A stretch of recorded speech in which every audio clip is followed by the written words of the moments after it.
Welcome to the very first Artnest workshop. And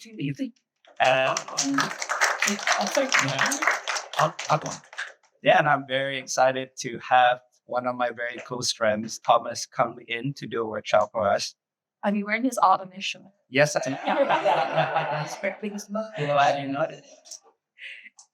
But if you guys aren't familiar with this art, he's an incredible artist and someone that I've known for quite a few years. And we in fact met at Adam Pop and we were working together, I think back in like 2017. Yeah, 2017. So it's been quite a while already. And, he's been someone that has constantly been an inspiration for me. And he's helping out a lot, in terms of my art growth and even as a person as well. So I'm very excited to have him share a little bit of that lead side as well. And I hope that you guys get a lot out of it too. So thank you for the introduction. All right, I'm going to be talking to you about pushing perspective because I was thinking about something that makes my art was sort of distinctive from the thing that I want to basically push the most.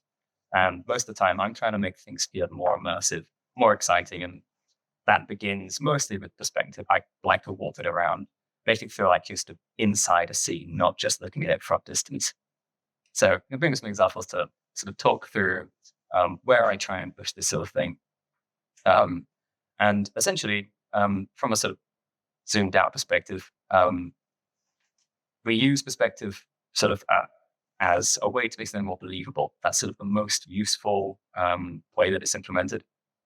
And from there, you can start to try and use it to add more emotion to an image. So, and something like this, I've tried to push it to make it feel like I'm in the scene, not just looking at an image that's believable by sort of the construction of cubes and things, but I want to make it feel like we can tell it and a lot of depth, or feel like we're really high up in this image, things like that.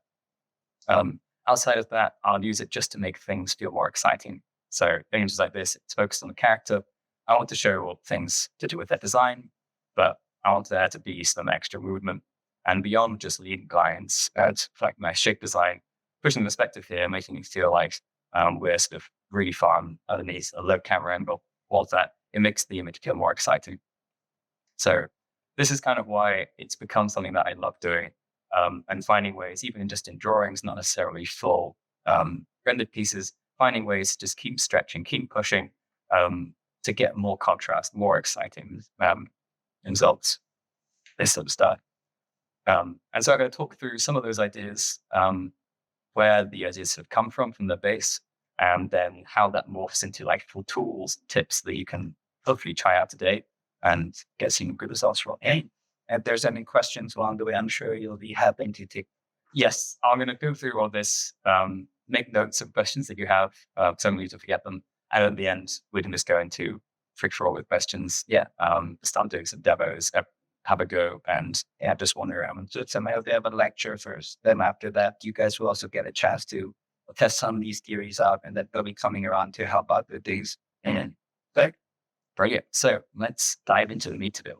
So what I have here is a very, very abstract view of how I look at any composition. So what would be nice is sort of like a thing to keep in mind, sort of going forward. Anytime you look at an image or even anything out in the city, for example, looking out at a building, you'll be able to boil that view down into something incredibly simple. And here I've sort of laid out something just very sort of static, all the way through to something that feels incredibly dynamic, where I have pushed the perspective as much as possible. Also, just to note, I can share this PSD with you afterwards as well, just so you know, in case you're rushing to write down anything. So yeah, here I've basically laid out, if you're looking at an image straight up, lines are parallel. It's like looking at the wall behind us or anything that's basically a square, and we're seeing it perpendicularly. And then as soon as you move your point of view up or down, you're going to see those lines converge and group up. And this is the basis of any perspective, because at the end of that line, you're going to find a point where these two lines join and there's a vanishing point. I'm sure we're all familiar with that. That's how you construct any sort of perspective grid. Moving on from that is you start to move your position relative to an object. And so here you've got that same conversion line, but we're just moved inside. And so now those lines are converging at different points, like off your screen, off the edge of a canvas, things like that. And it's starting to feel imbalanced. It's no longer symmetrical. And then fully imbalanced is where we're seeing these lines not just converge in one direction, but converging opposing directions. So this is largely what you're sort of aiming for if you want something to feel like, for example, something dangerous happening at the top of a building. Like if I just draw some lines across here, you can see now I've got a sense that this may be like a skyscraper, and if someone's standing on the edge, like this feels like it's dangerous now. Something's going to happen. Are they going to fall? Is I'm going to push them? What's going to happen? They are looking over a very long drop. And not only that, but the camera's not seeing it neatly straight on. If I did the same thing here, it might look a little more like a poster or something like that. It feels a bit more static and stable simply because everything is actually symmetrical. So how do we actually then use this inside composition? Once you've put this border around it, canvas, you start to get a sense of how the internals of your image are going to relate to the outside. So if I go through here, you can see this is our static, almost orthographic view. The lines are not converging, so it feels very, very stable. And you could even still push this to make it more interesting by tilting the camera, but it's still going to feel static and stable because there's no conversion to these lines. And then same thing here.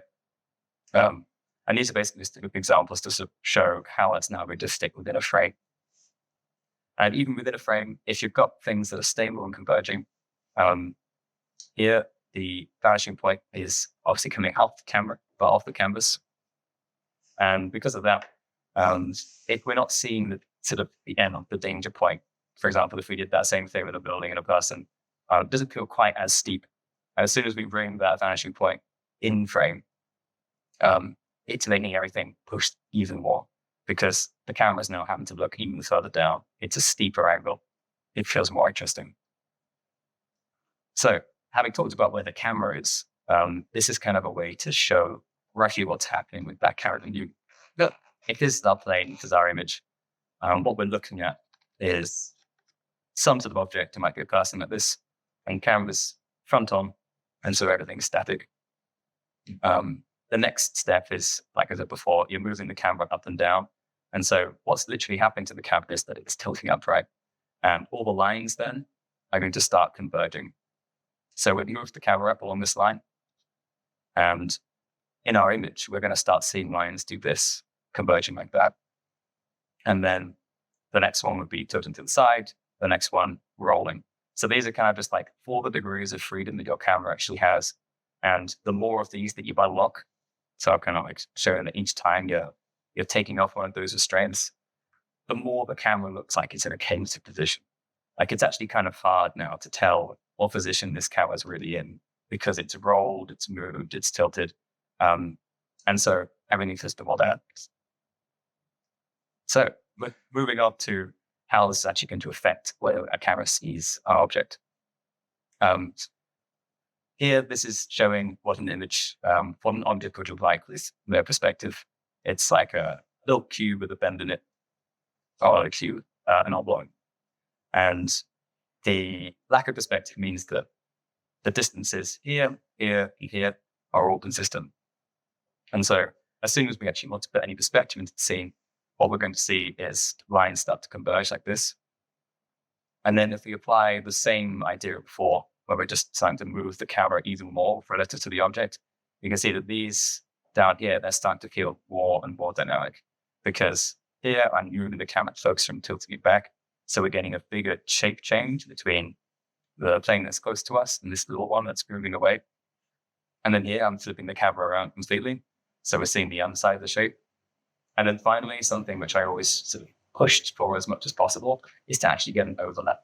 So you can see in all these examples, this face is continuous. Seeing that one face continue all the way down. Even in these ones where it's really pushed, it's going all the way down. And even on the inside, we're seeing the whole of the face. But when we rotate it just enough so that we actually lose sight of the inside face temporarily, now we're getting an overlap. And that overlap is really, really useful because like with anything that we see, if my hand's in front of you or something, I immediately get the sense this is close to me and then you're all behind. So that's like a very simple but way that you often don't think about adding more depth to a scene. For example, if you were drawing a person, or do it very, very simply, and we see them from below or something, it's tempting to sort of imagine this but flattened, where everything just kind of extends up like this. But you can see the thing that actually makes this look like a human being sleeping underneath is the fact that these feet are now overlapping the legs. Because if I took that away, it would just kind of look like a person who's being like weirdly walked back in space. Very strange. It doesn't even make sense to us. It's just my style. It's my style, and you still get it. So that's the importance of overlay. So moving on to how this thing affects how you frame an image.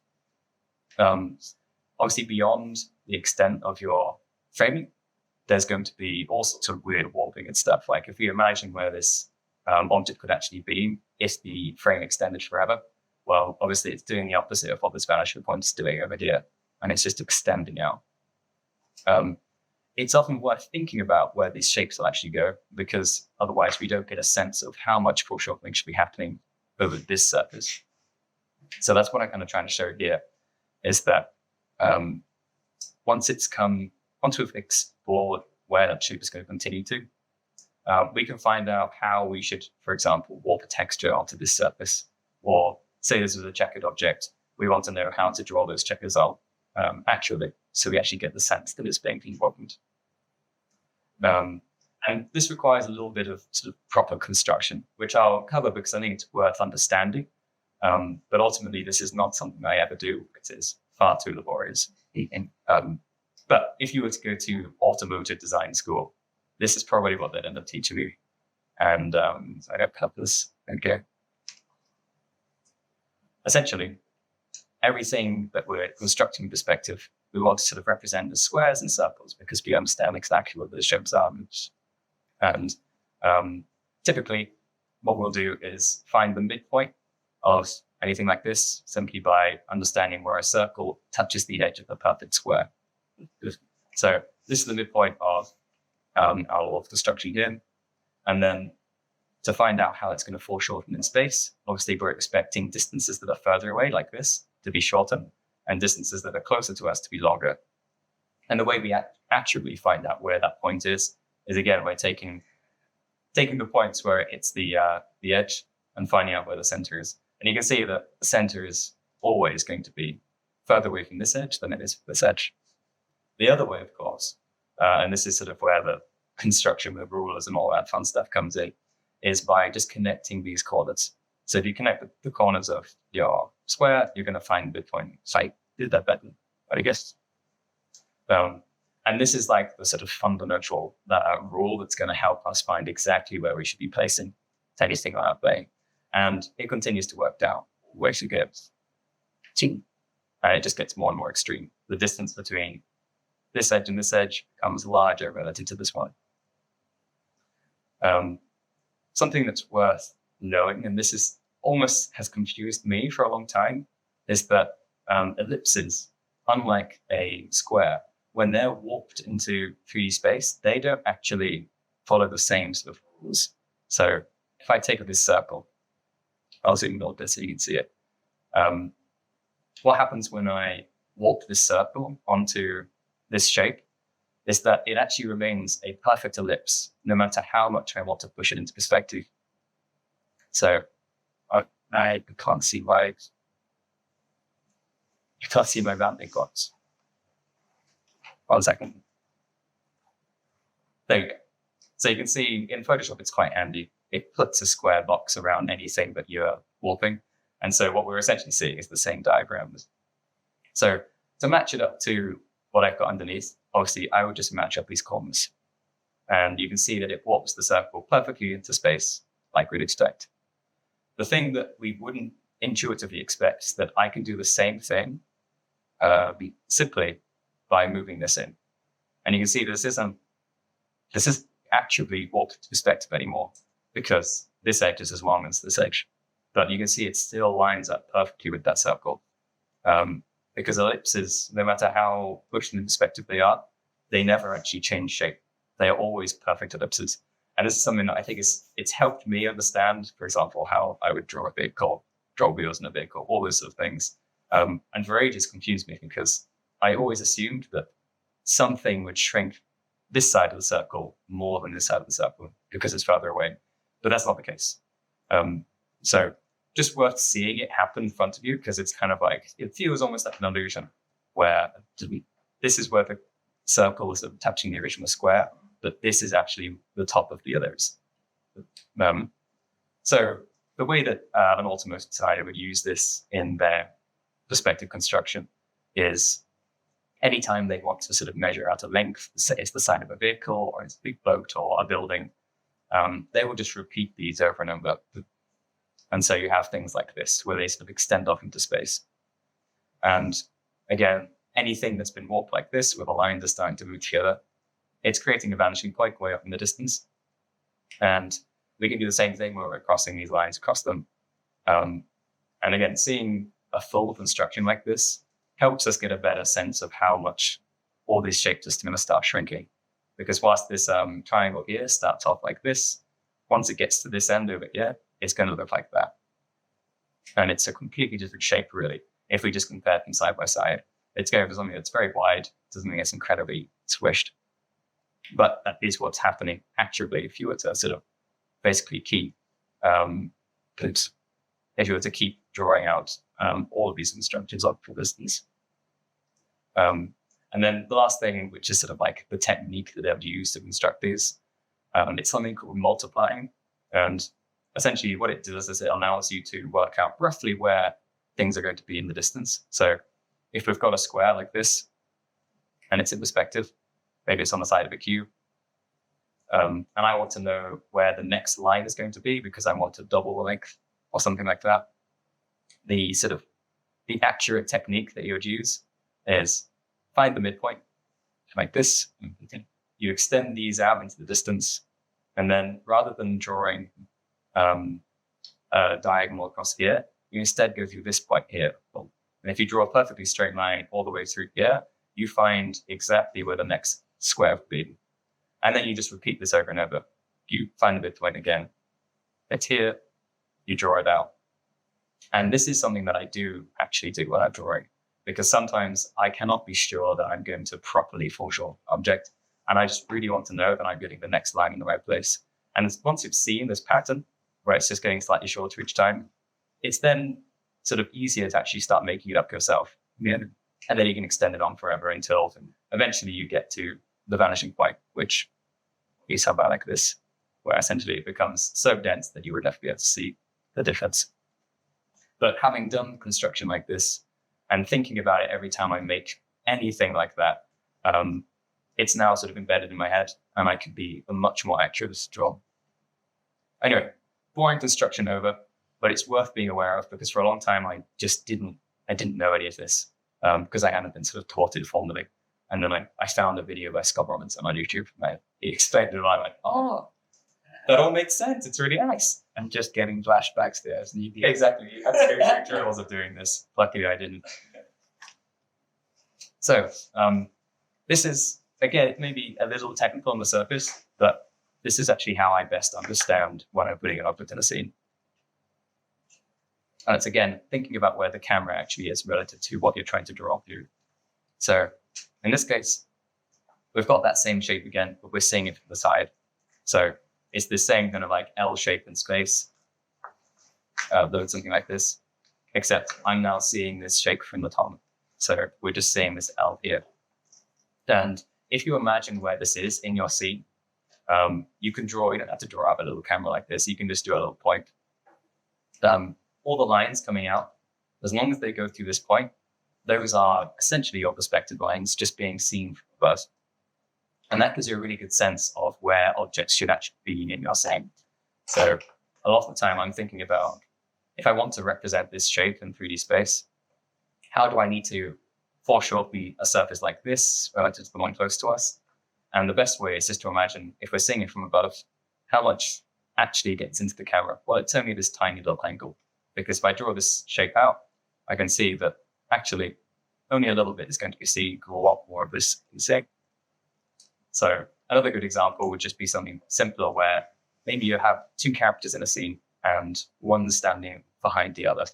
In that case, I've got one character here, and I've got one character here. Again, all you need to do is imagine if this is where we're actually seeing the scene from. You just need to draw a line coming out like this. And then the same thing over here, too. And essentially, the angle at which this goes in, you can see how it's so much thinner than this one. That's going to translate to an image where one bus is very big and close, the other bus is small but further away. So if I ever stuck and trying to work out exactly how big something really should be relative to something else, drawing out a little diagram like this will really help.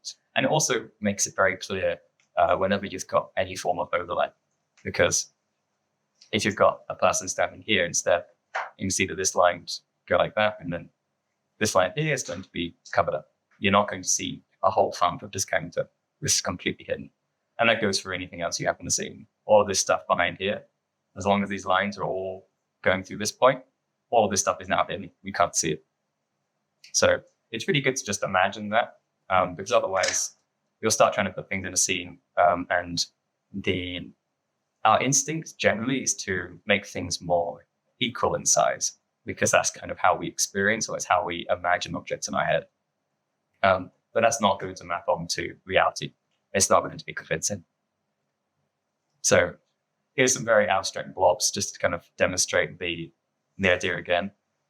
Something that's close to the camera is always going to take up more space.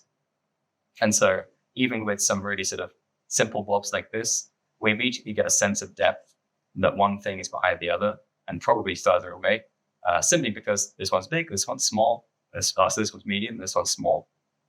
Of course, here I've also got an overlap, which really helps. But even without an overlap, like with this example, this one being so big, medium, and then small, we immediately get a sense that this one's close to us, and these are like objects that are much further away. But, so, of course, you can make a composition that does the opposite. For example, this could be a tiny little person, this could be a spaceship, this could be a planet. That is a real scenario that could happen, and each of those sizes would then be accurate. But you can see that trying to imagine that in your head, just looking at something abstract like this, it's quite hard to get a sense this is the one that's furthest away, because we're so used to thinking things must be equivalent in size, one must be closer than the other. And the same thing I've tried to show here. It's a little harder to see, but just by dividing a composition up into a few segments, it's much easier to imagine that whatever's in this part of the image is closer to us, in this part. This part, and on the side, I show the sort of amount of work you have to put in to link that perception. To imagine this area of the image is actually closer to us is really difficult, because this line is much shorter than this one.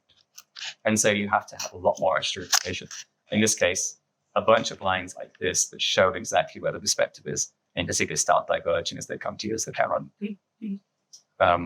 So it's always worth bearing in mind, because if you want to set up a scene that has something very close to us here and something far away over here, we have to put a lot more work in to make sure that the viewer understands that this is close to us. And typically what that means is by putting in some form of perspective lines or objects that arrange themselves on a perspective line. So same thing here. It's like these lines need to diverge close to us. Otherwise, our instinct is to just dip our head. Cool. So that is sort of maybe doing spiral.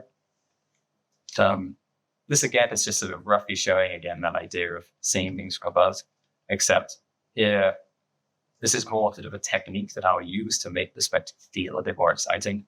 And what's going is we have the exact same scene twice, except we move the camera just very slightly forward. And as soon as we do that, by having these objects go outside of the edge of the canvas, now it feels like we're really inside the scene. It's like a much more immersive version of this image.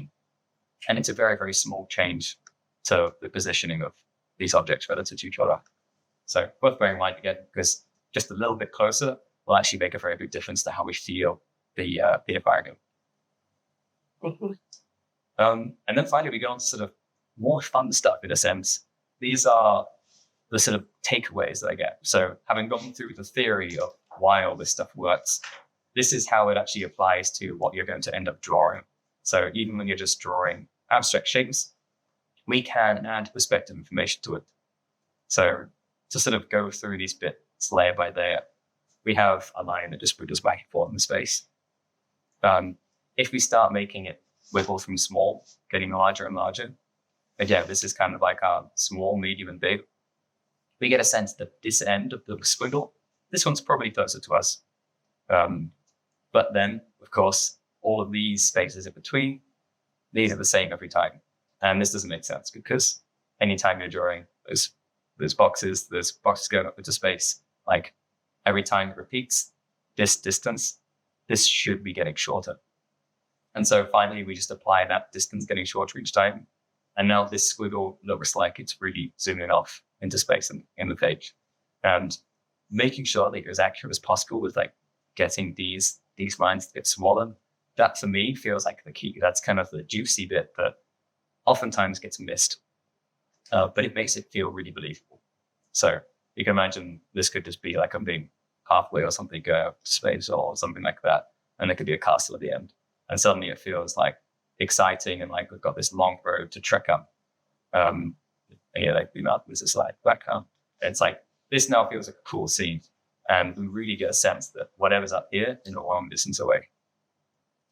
So beyond lines like this that are actually moving through space, repeating patterns, details, things like that you put on an object, even just hatching that you might put on for shading, we can do the exact same thing to it. So first is to make sure that we're getting thinner each time. This is a blob, but it's getting shorter and shorter and shorter. But then finally, the sort of sequence source is like, it needs to make sure that it gets thinner too, so that this distance is always decreasing.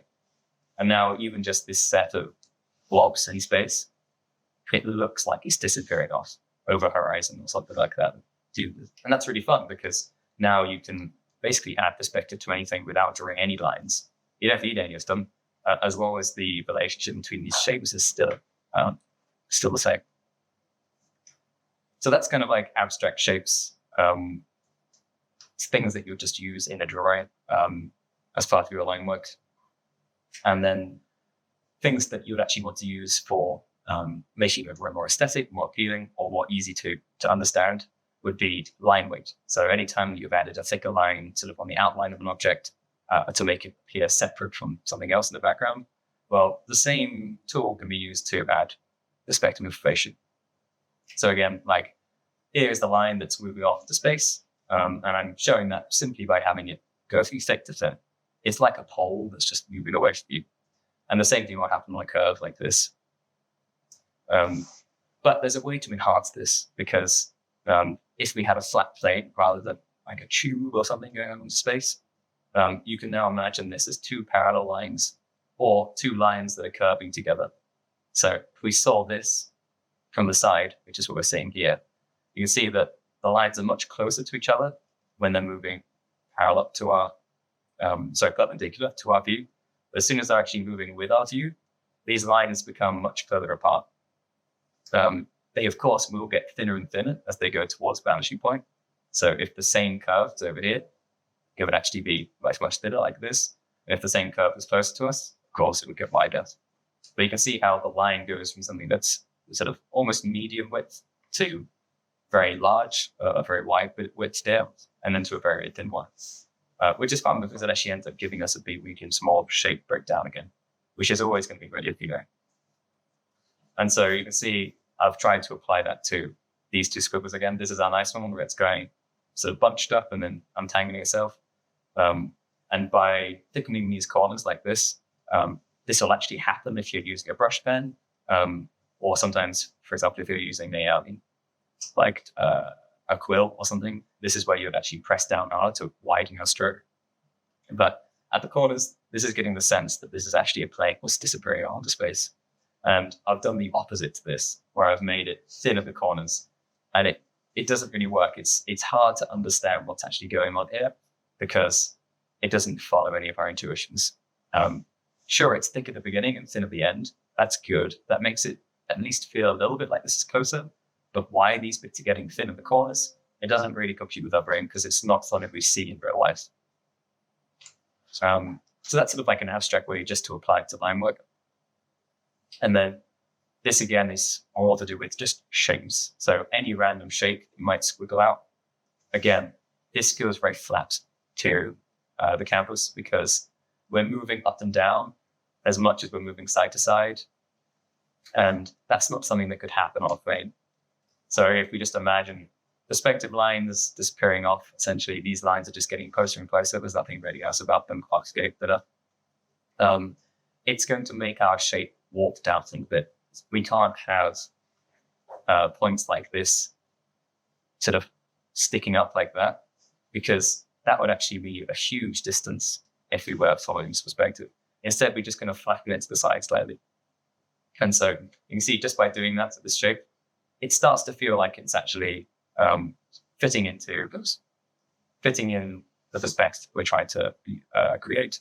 And then the last thing would be that this end feels kind of large and blobby compared to the center. And so again, just making sure that these details get smaller, like all these shapes get smaller and smaller as they go away. Finally, this shape feels like it could be a landmass again. I always find it fun, and I think something I saw John do at some point, where you just take any sort of abstract shape and then turn it into a climate. So here it's like, well, it could be a big plateau in a desert or something. It's a big chunk of rock. And we can show that just by putting some things here and some trees or something like that. And of course, trees and whatever need to get smaller as they go up in the distance. And then why not put a castle in? But that gives a really good sense of why that shape change matters. Because if I did the same thing here, it's like, I don't know what I'm looking at. It's very strange. It sort of feels like it's like there's no perspective. Like we're looking at a strange poster or something like that. But we don't immediately get the sense that this is a huge plateau rock or anything like that.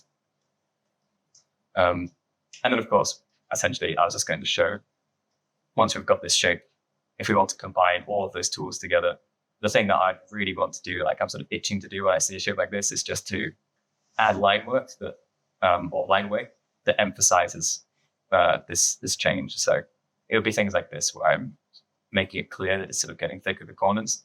And then, of course, when it's getting closer to us, it's going to get bent into. But I'll go into this a bit more when I do a proper demo later.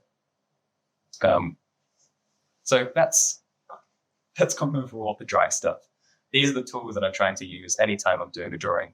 And hopefully, like with a bit of insight into what I'm thinking when I do this, if I show you some of these sketches again, it might sort of become clearer how I'm using it. So this is the sketch that turned into this piece.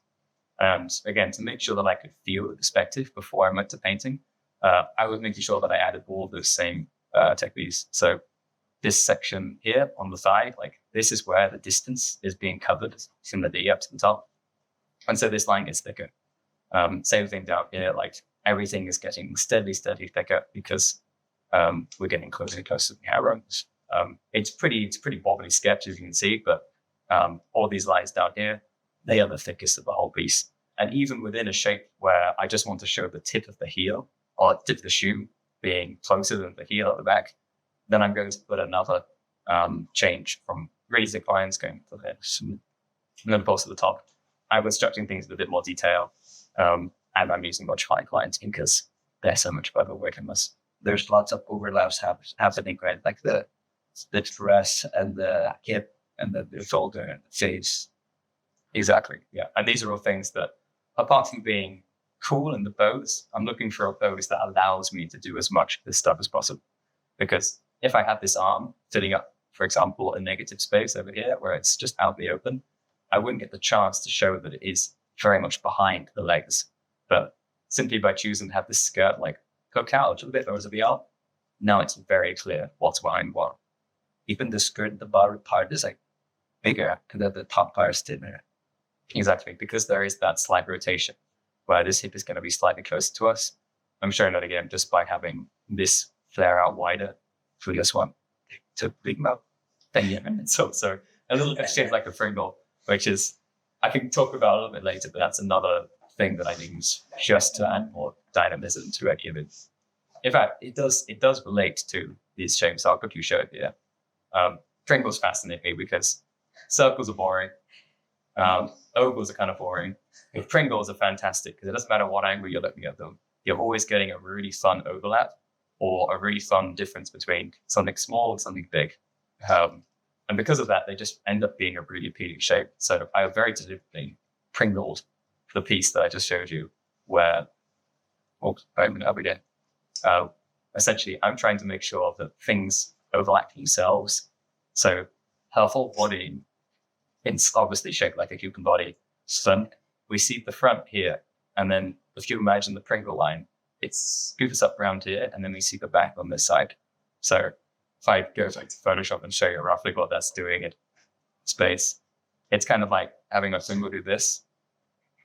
This is her body coming down the front, belly button, kind of them. And then this is her back and her shoulders. And so you see the underside of the Pringle as well as the top. And for me, that just makes a really, really fun pose. And so Pringling is the silly thing that someone made up as a meme at some point, but I saw it and went, I think there's some truth to this. There's something here. And so now I try and use it all over the place. And it's less obvious in that piece, but a really nice place to use it is when you're drawing hair. And this is something that I picked up from a lot of the really good anime artists. They will, rather than drawing hair strands that are always facing towards the camera, for example, something like this, they make sure that anytime there's a big curve in your strand, they treat it like a rhythm or something like that. And I think ribbon is a really good way of thinking about it, but because I want everything to be Pringling, I'm like, actually, this is a Pringle. Like this, that's a Pringle shape. So it very much fits into that. Ribbon doesn't sound as silly as too. Exactly. Your ribbon. This time. So that's how the Pringle sort of fits into all this stuff. So Stop pressing the wing plus key. I use it to navigate. Anyway, so you'll see here these little sketches where I've been trying to push perspective and phase. I want this little branch tree to really look like it's shooting up into the background. And so super thick line, getting thinner and thinner. And anytime we are sort of covering a lot of distance, like this chunk here, I'm getting thicker again. So the line looks like it's covering a lot of space. And then as the brush sort of curves towards us again, gets thinner. And if, something like this, again, that same idea. When there's a lot of human space, I'm making it thicker. And then, of course, using it in sensible ways where I want this leg coming up here to really overlap what's happening in the background. So I use a nice thick light. So same again with like this keep going in the foreground, or this keep done. So yeah, they're sort of fun little set of drawings that I've used because I was thinking about all of these line techniques as I was making them. And you can see that you can start to get quite strange and abstract with some of this stuff if you're willing to push the art style to something more abstract. And in this finger here, sure, we're going from thick to thin. This kind of follows the rule that we've just been following. But for this here, what I'm trying to show is that at a point, like a knuckle or something, sure, we have a bulge in the shape, but it wasn't to show that there's a lot of distance being covered because that knuckle is bending down. And so I'm making the line get thicker and thicker to a point, and then suddenly get thin again. And that's really just to give a sense there's an overlap without having to draw a line under it. I could have drawn a line over the knuckle and had it, the finger sort of bending all the way back, but that wouldn't fit the hand pose I wanted. And so I get the same effect simply by making this line out here really, really thick, and then suddenly become thin on the inside. And you can see I do the same thing again, this line here, thicker and thicker and thicker, and then it stops and cuts just for a little bit. This here, it's almost like a little wedge. It's thicker and thicker and then cuts.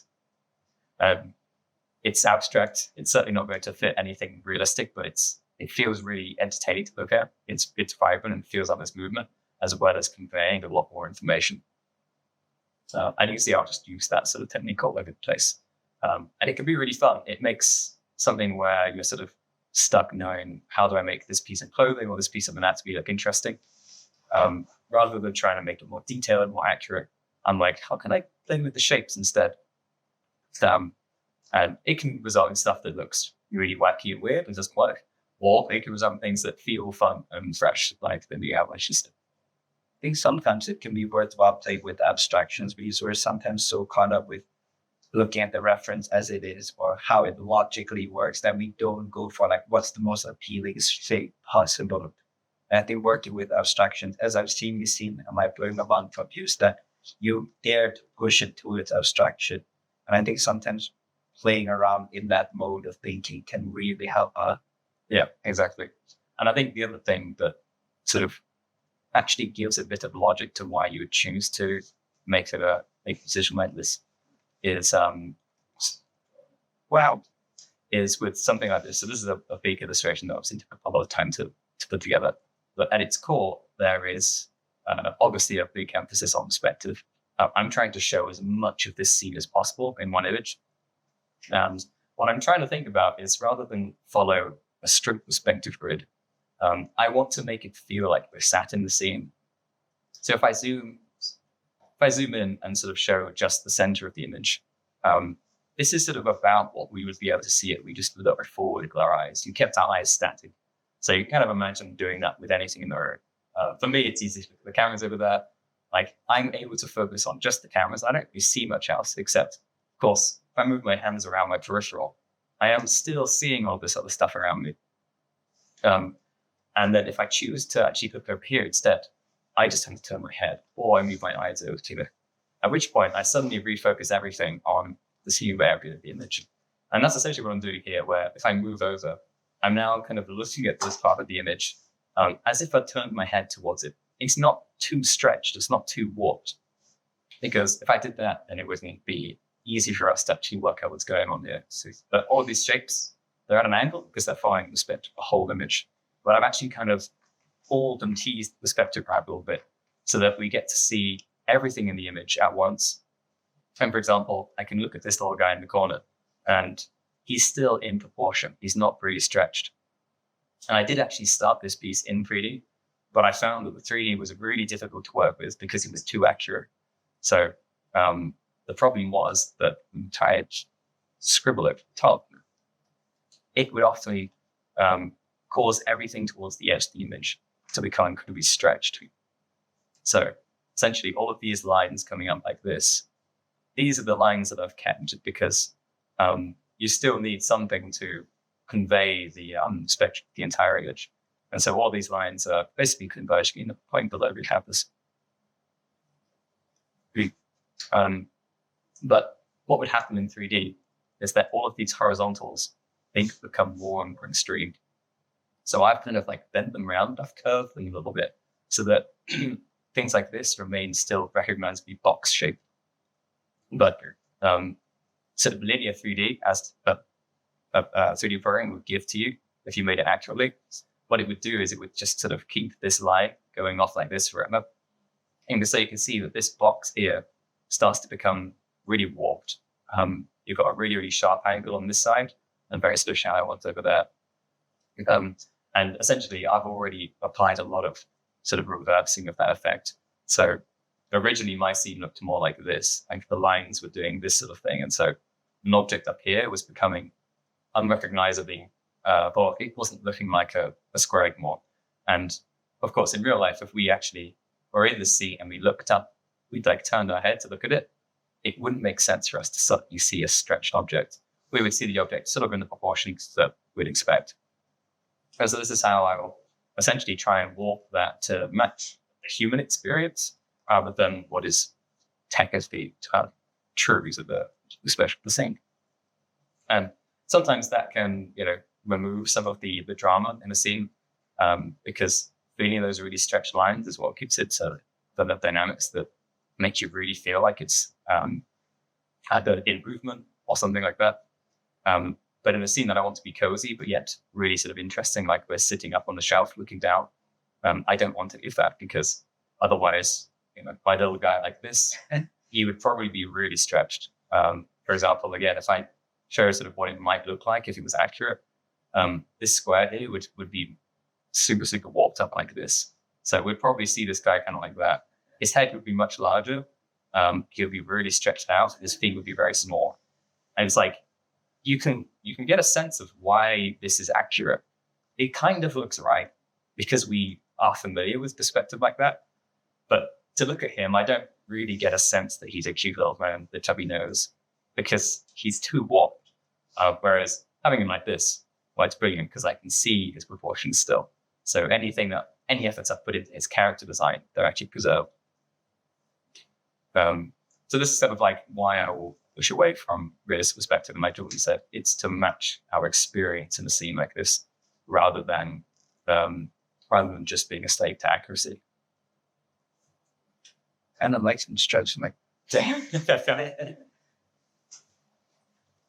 But yeah, sometimes you really do want to stretch it, but it's unlikely that you're doing that for a big illustration where you want to be able to see your things. It ultimately comes down to intention.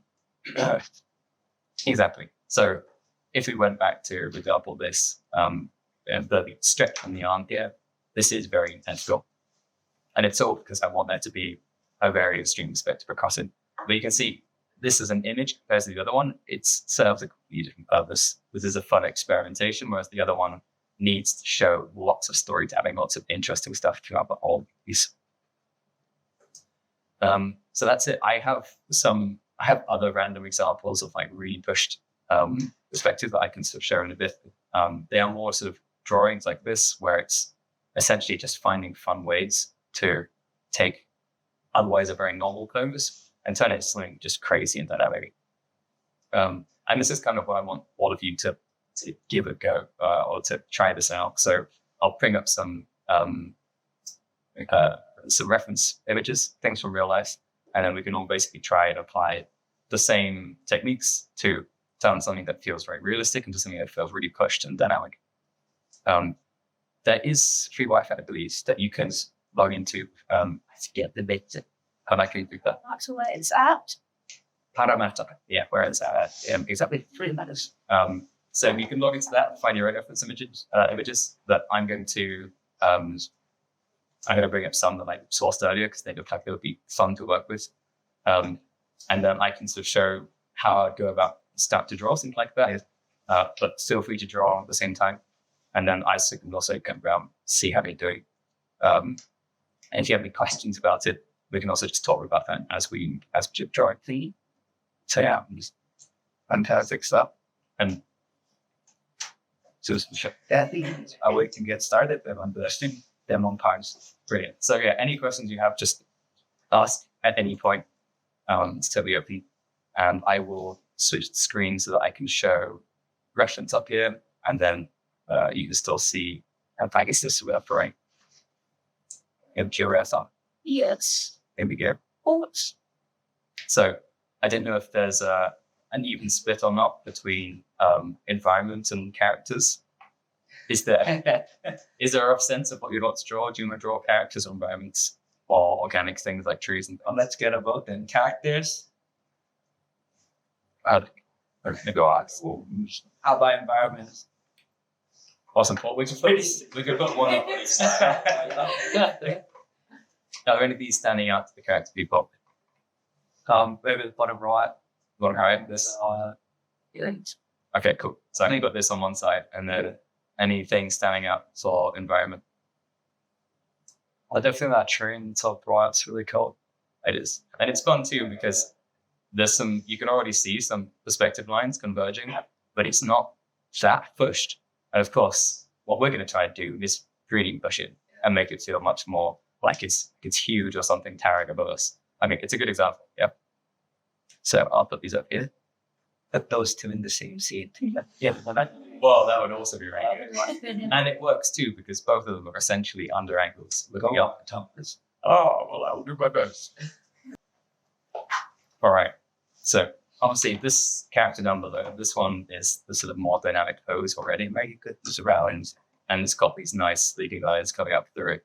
But what I want to do is basically push it as much as I possibly can to be a little technical again, because I think it's always good to imagine this. And I think it's what gives me the sort of the most confidence. If I just imagine this character's pose, it's very roughly like this. They've got one arm up, one is to the side, and then their legs hanging down like this. Currently, the camera is maybe about here, looking at this scene. So it's kind of like this. You can see it's slightly lower. So the head is going to be, because of the longer distance, like if the head was next to the foot, the relative size between them means that the head would be slightly smaller, just being slightly further away than the feet at the bottom. But if we want to make this more dynamic, obviously the first thing we'll do is just move the camera in closer. And you can see that if I actually make this a separate layer, then I can show sort of roughly what's going to happen. We're going to lose sight of the top. And so there are a couple of ways that we can solve that. It's either by tilting the camera down, so as if you're getting down really low and moving the camera, looking up, and we'll start losing some other things like legs. Or you do something a little more fancy, which is changing the focal range of the camera. And that's going to basically, in our case, what we want to do is widen the field of view. So rather than have I'm trying to remember what it's called. It's focal length, there we go. Rather than have a focal length which is very far, a very long focal length, something like, this would be like the equivalent of 100 millimeters or something. So that's like a camera with a really big long lens on it. Really useful for photographing stuff that's far away, but not close to us. Instead, we want something that's closer to the human eye, which is about 40, 50 millimeters or something like that, or even larger. Because again, the idea of a human eye looking at a scene, it might only see this much of the scene, but it can also immediately look up at the scene instead. And just imagining how much you can look up and down whilst keeping your head in the same position, it's actually like a camera that maybe has a focal range of something like 20 millimeters or 10, something like that. So that's, for me, that's the more fun way to go, because I like to be able to squeeze more into one image. So we'll do something like this. We have a camera that's got a really wide range, and we can put it down below. And this is a really useful little diagram to have in your head, because even though the camera's low and looking up, because the ground plane is still here, the camera is actually going to be looking down at the top of these objects like our shoes.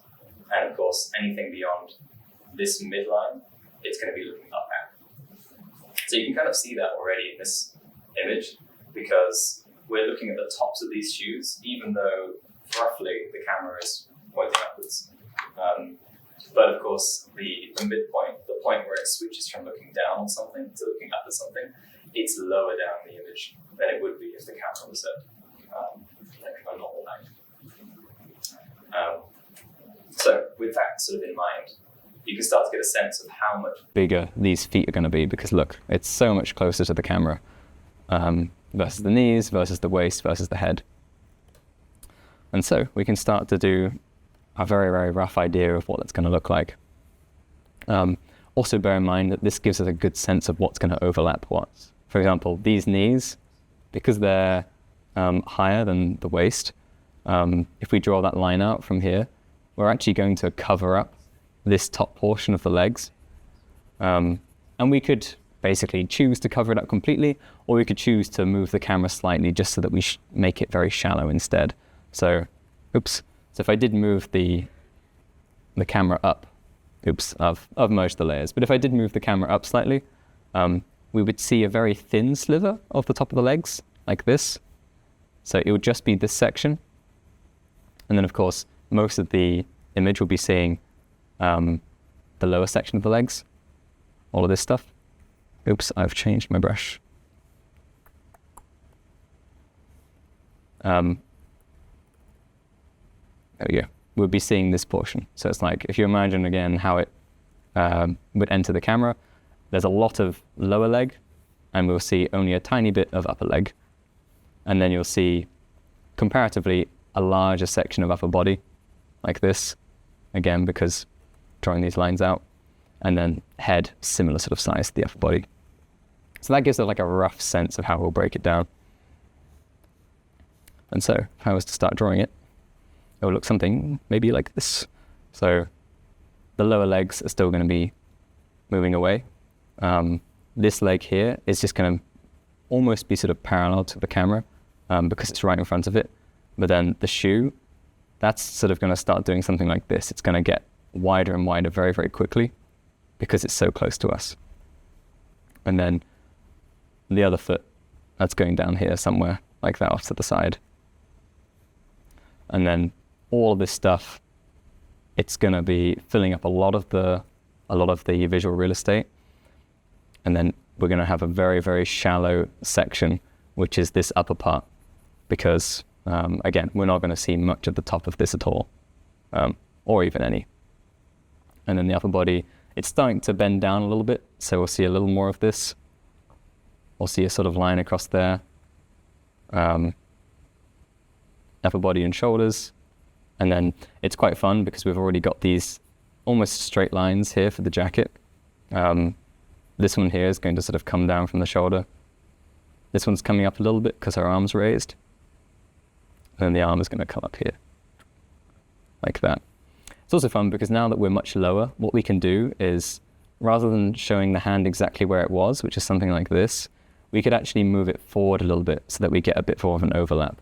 So her head might be here, and it's quite fun to just cover maybe just this portion of the cheek with her hand, because it gives us a much better sense that we're really below. Also notice that before we were seeing sort of the side of this arm, we don't really see underneath it at all, but now we might see fully underneath it. So it might actually be a shape like this. In fact, if I push that even further, and this is kind of the fun part where we stop paying attention to the reference so closely, it would be to do something like this, where the arm completely flips direction. So before it's kind of like this is the top face, but now it's like this, and we're seeing the bottom face of it. And that's just quite fun, because now we really get a sense that we're below this arm. It's giving a sense of a plane here that we don't actually see, but imagine this plane in space. It's like the arm's resting on it, and we're really clearly below it. And so that's sort of, those are the changes that I'd start making here. Obviously this arm coming up to the head, there is a pose here where it looks like her hand is sort of just touching the tip of her head. I think we want to make sure that we still see those fingers. And so doing something like this, we make sure that we're seeing both. I think that'll be quite nice. Especially for the silhouette, because we imagine this whole piece as just a shape, no line work.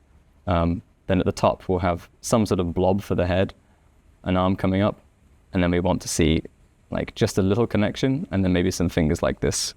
And oops, even just from the shape alone, we'll get a rough sense of like the pose of the hand, because we'll be able to see a silhouette like this. And that's always nice to have. If you can understand more from just shape, that's always going to be better. So I'll delete that for now. And then we can go back to this. So as I go with any of these decisions, something I've got sort of in the back of my head is always to make sure that I am following some sort of set rule for the perspective of the scene. And generally that's simply by choosing a single vanishing point, so something over here. And I just want to make sure that any time that there's like 2 points that correlate in space, for example, the knees, the tips of the toes, or the hips or something like that, that these lines are going to match up if you actually drew a perspective grid over it. So I'm just trying to make sure that this is actually accurate all the way through. And a lot of the time, because it always has to get steeper and steeper as you're going towards the top, you end up doing things at the top that are not steep enough. So if I drew a face on like this, that's sort of like, it feels maybe easier and more comfortable, but that's not accurate. We need to make sure that the eyes are actually following this perspective grid. Obviously, if she turns her head towards us, we could choose to have her look down at us, something like this. Now we have to treat this whole face as something separate to the grid, because these eyes are not going to line up with it anymore. But it's always better, in my opinion, to have it either very obviously separate or to follow the overall perspective. Because if we did something in between, like this, it might just look like I haven't really committed to either, and I've just got the perspective wrong. So it's always better to have something that's a clear decision one way or the other. Otherwise, it can feel a little awkward if it's just sort of in between. So yeah, then essentially I'm just going to keep going. So stuff that I sort of noticed from this perspective, it feels like I've made the legs closer together. And I think that's because this leg here is actually going further away from the camera than I originally thought or originally noticed. So what'll be nice is to get rid of what I've done here and really make it clear that this leg is getting small and further away, like that. And then maybe as a contrast, if this leg is actually coming towards us, I want to make sure that it's getting thicker, like that. And then obviously our shoe here. Worth bearing in mind is that at the moment, I'm kind of just sketching in free space. But at some point, you're probably going to have to make a choice of where your canvas actually is. So it's like, do you cut it off like this? Or do you cut off the bottom completely? I've started to sort of default to certain resolutions just because, or not resolution, aspect ratios. It's easy to deal with this aspect ratio, which I think is Instagram standard, but it also just sort of fits nicely onto screens. It's not too tall, still gives you a decent width, and that's 5x4. And then if I'm doing anything in landscape, then I always default to 16:9 or wider. I find it uncomfortable to do anything that's shorter. And to be honest, just 2x1, 2 boxes next to each other, that's also a really nice way to do it because it's comfortable on your screen. You can display it on a standard screen like this quite neatly, and it almost gives you like a slight cinematic feel because there's blank space above and below. Anyway, I can get rid of that for now. So yeah, essentially, I can keep going with this, maybe even iterating on it until I feel like I've done as much as I want to. So I've got this version, which is the camera definitely lower, but I could go lower again. I could try one that's actually getting the overlap of the knees over the upper body. So if I tried that here, the important bit is that these lower legs are very, very clearly the dominant shape in the scene. I think I'm going to see even more sort of foreshortening here, going from wide to small, and then this one at the back. It's a little difficult to know where it would be, but I think it just has to be relatively even smaller compared to this front leg. So that one might become something like this. And then everything is disappearing behind. So it's actually very difficult. It's such an extreme angle. But I think this will actually have to move up even further. Now we're getting like an overlap where these knees are coming all the way in front. There's kind of a folds and stuff squiggling in the middle that joins the two trouser legs.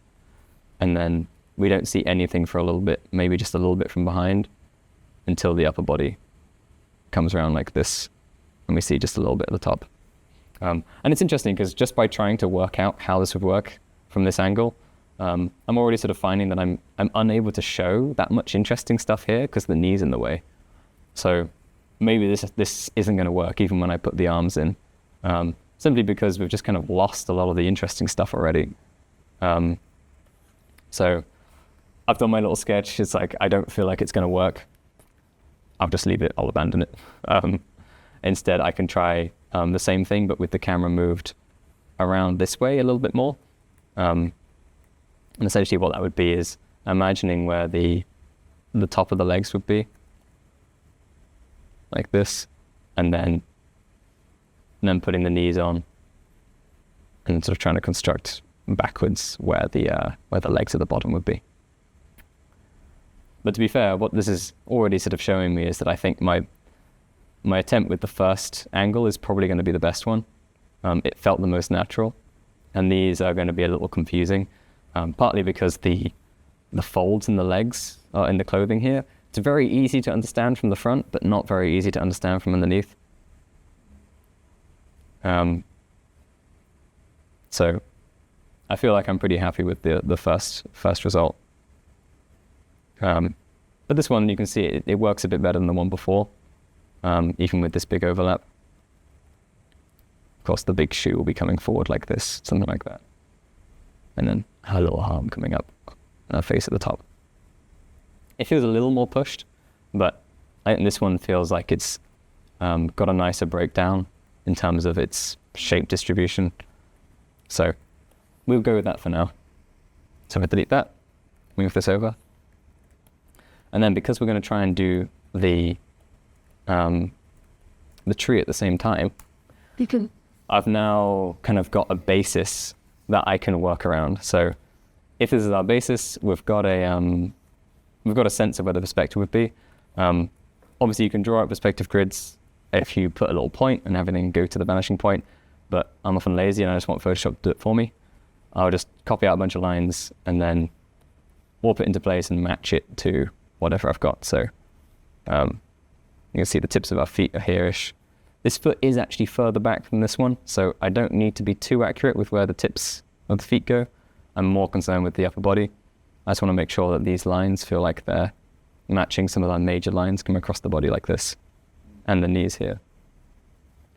So if I put that into place, this is giving me a good sense of like the perspective, the rough perspective that I'm dealing with. So I now kind of know where I need to go to put this tree in. So I will make this a bit thicker so it's easier to see, but then also hide it a little bit, like that. And we can start thinking about how to tackle this tree. So the sort of most obvious sections, if we were to sort of break it down to its elements, is that there appears to be like rock that's broken up into layers here. This stuff looks really cool. It's really interesting. That's something I want to make sure I keep. There's a real mess of tangled roots here. It's real life, but it doesn't necessarily mean that it's aesthetic. It doesn't necessarily look as good as it could. And something that I'll immediately want to try and do is kind of have some pockets of really dense roots and some bits which are like really, really large chunks. So we get a contrast between the sizes of the shapes. So what I might do is come back to look at the specific shapes later on. But instead, at first, I just want to sort of think about what the main shape overall is, which is kind of like a big cone almost of root mass, just a big chunk. It becomes a bit slimmer in the middle, but it's still, for a tree chunk, very thick in the middle, and then kind of this explosion of branches coming out the top. So that's the main thing I'm thinking of. And then, of course, we've got this sort of striated. It almost looks like man-made rocks underneath, like a brick wall. Not a brick wall, a stone wall. So to sort of start putting that here, we first need to find a place for this person to stand. I'm thinking they might as well stand on the rock stack. So we can have a few more of those rock stacks sort of come up behind to merge into the tree like we've got here. But I need something for them to stand on, so I'm going to go for like some rocks or something coming here. And of course, anytime you're putting any shape into this scene, like these rocks can basically be anything I want them to be. But if I chose to maybe, I'll go to this for now. I'll go like a choice. I could accurately draw a box in space like this. And it's a box that's been rotated to its side, so it's like a diamond. But you can see how like these lines, they really don't help reinforce, they don't help reinforce the perspective at all, because they are, whilst they might be accurately constructed in space, they aren't actually following any of these lines. One way to solve this would be like you could repeat this shape over and over, and then you'd start to sort of see the relationship between these points going into perspective, and that'd be okay. But we're not doing something so neat and organized. And so instead, why not just design a rock that actually follows these lines instead? Like some chunky thing like this, where anytime I have a line that breaks up two chunks of rocks, it follows the perspective instead. That's always going to be more beneficial to me. And of course, I can go further. I can actually make the rock bulge out here slightly. And this is now amplifying the sense of perspective, because anytime you're making these lines diverge quicker, that's going to make it look like the perspective is more extreme. So that's kind of what I started doing here, is these lines are either following our perspective grid, or I'm making it more extreme by having it come down even further. And I'll end up doing the same thing with the tree bits above as well. So here's some rocks down below for her to be standing on. There's kind of some, I want to get a little bit of this stuff on the side where things are kind of falling down. That looks quite cool. So if I move this over.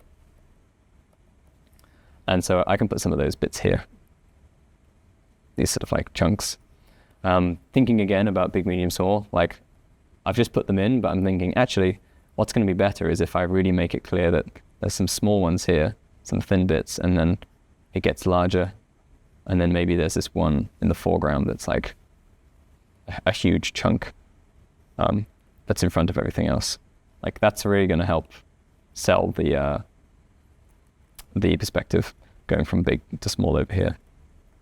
In between, there'll obviously just be sort of like whatever this stuff is. It's earth covered with dead leaves and things like that. And that can just fill in the space.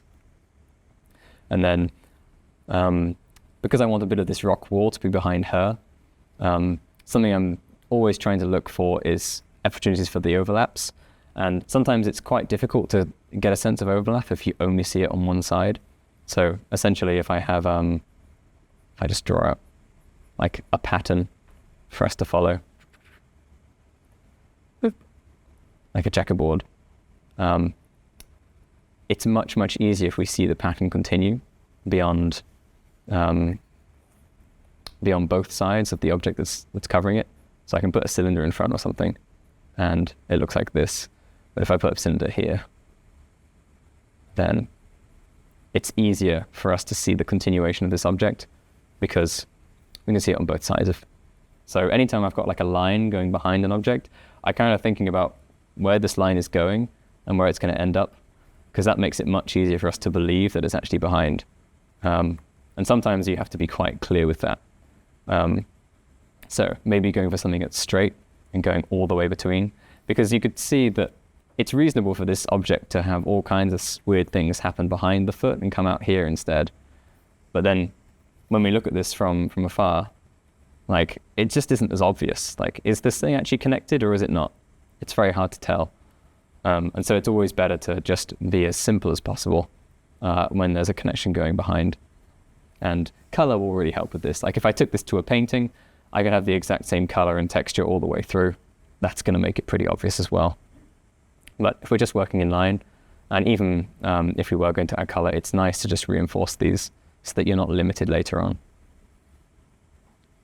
So there's some rocks.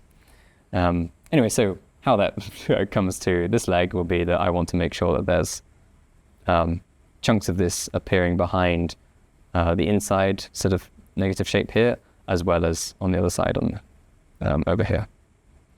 So I'll just put some of those in. There's like a really nice overhang here that I'd quite like to copy, and then like a nice dark shadow underneath. So that might be how I've sort of put those bits in. And then we've got all of this nice sort of root stuff that's basically coming into contact with all of this and then sort of merging with it. So the root overall, it seems to have this big sort of curve coming down. If I had to basically say that the root had one gesture, I think it would be this. It's coming down from the top. Oops. I keep forgetting that I've set my own shortcuts as I use Jordan's. Anyway, so it's coming down from the top and it's swooping off to the right. Obviously, it's doing lots of other bits along the way, but I think this is probably the main one. So if I wanted to represent that here, I want to make sure that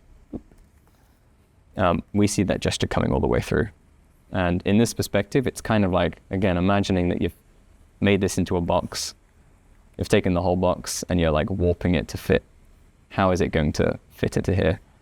Genuinely, I find that visualizing this stuff with Photoshop's perspective tool is really handy, because it makes it a lot easier for me to imagine. And the more you do it, the more you see stuff sort of done like this, the more I can then intuit it myself later on. So in this case, I want it to be to her left and then swoop down and join over on this side. So that's like the main gesture. This is where like that big trunk of tree is going to be. And then all of these interesting root bits underneath, that's what we can start sort of exploring on this side. So this section here almost looks like it's coming out towards us. Mm-hmm. I think what I want to do is make that look like it's on a flat plane. And so because we're now underneath, it's going to be a plane like this. I want those roots to kind of like be coming out like that and have some kind of connection that makes it look like there used to be a sort of a web or a connected nest of them. So this is kind of like how I'm going to see those roots. It's like that landmass example that you had. But Yeah, exactly. Like I want to, if I can simplify things down into like a plane, then that's always easier for us to understand. So it's kind of like the roots might have been at all sort of different heights and angles, but these ones that are poking out towards us here, it's easy to imagine that what we've done is we've simplified that root system down into like something like this. You've got these interesting organic shapes sort of interacting with each other. And what we've done is we've just treated that like it's a flat plane and then warped it into space. Again, I always find it useful to show this as a, like with the perspective tool, because that's kind of what I'm imagining in my head. And it's nice now because all of this stuff feels sort of related to each other, like it's all on the same plane. And then I just need to thicken it. So I need to make sure that there's an overlap here because the thicker root is going to be appearing behind it, and so on. So that's how I might integrate it. But of course, going by my eye is also a nice way to choose something. Anyway, back to this, like I think it's worth including this big root, but beyond that, I can probably just make up. Oh, so this big branch. Beyond that, I can probably just make up what I want, whatever I think looks good. So, got the big chunk here. I'll put in this big side one, and because we've already set like a rough idea of what up is kind of like this. When I go over here, I need to make sure that this root is, or this branch is even more extreme. So it's coming out like that. And then all of this sort of this big cone of root mass coming out, it's going to do something like this. And any time that something's closer to the camera, I want to make sure that the spacing between all these objects is further apart. And then if it's moving away from the camera, I need to get closer to each other. And that way, again, I'm preserving that sense that everything's being crunched as it goes away into the distance. So something like this. And then we've got these nights roots coming up and over the top. Well, I'll put some of those in too. It's nice too to have a rhythm when I'm adding these things. So like I've added one, adding another one that's offset, and then maybe a third offset again. It gives us a sense that there's a bit of structure going on between them. And then something nice for other things to sort of wrap around and go in between.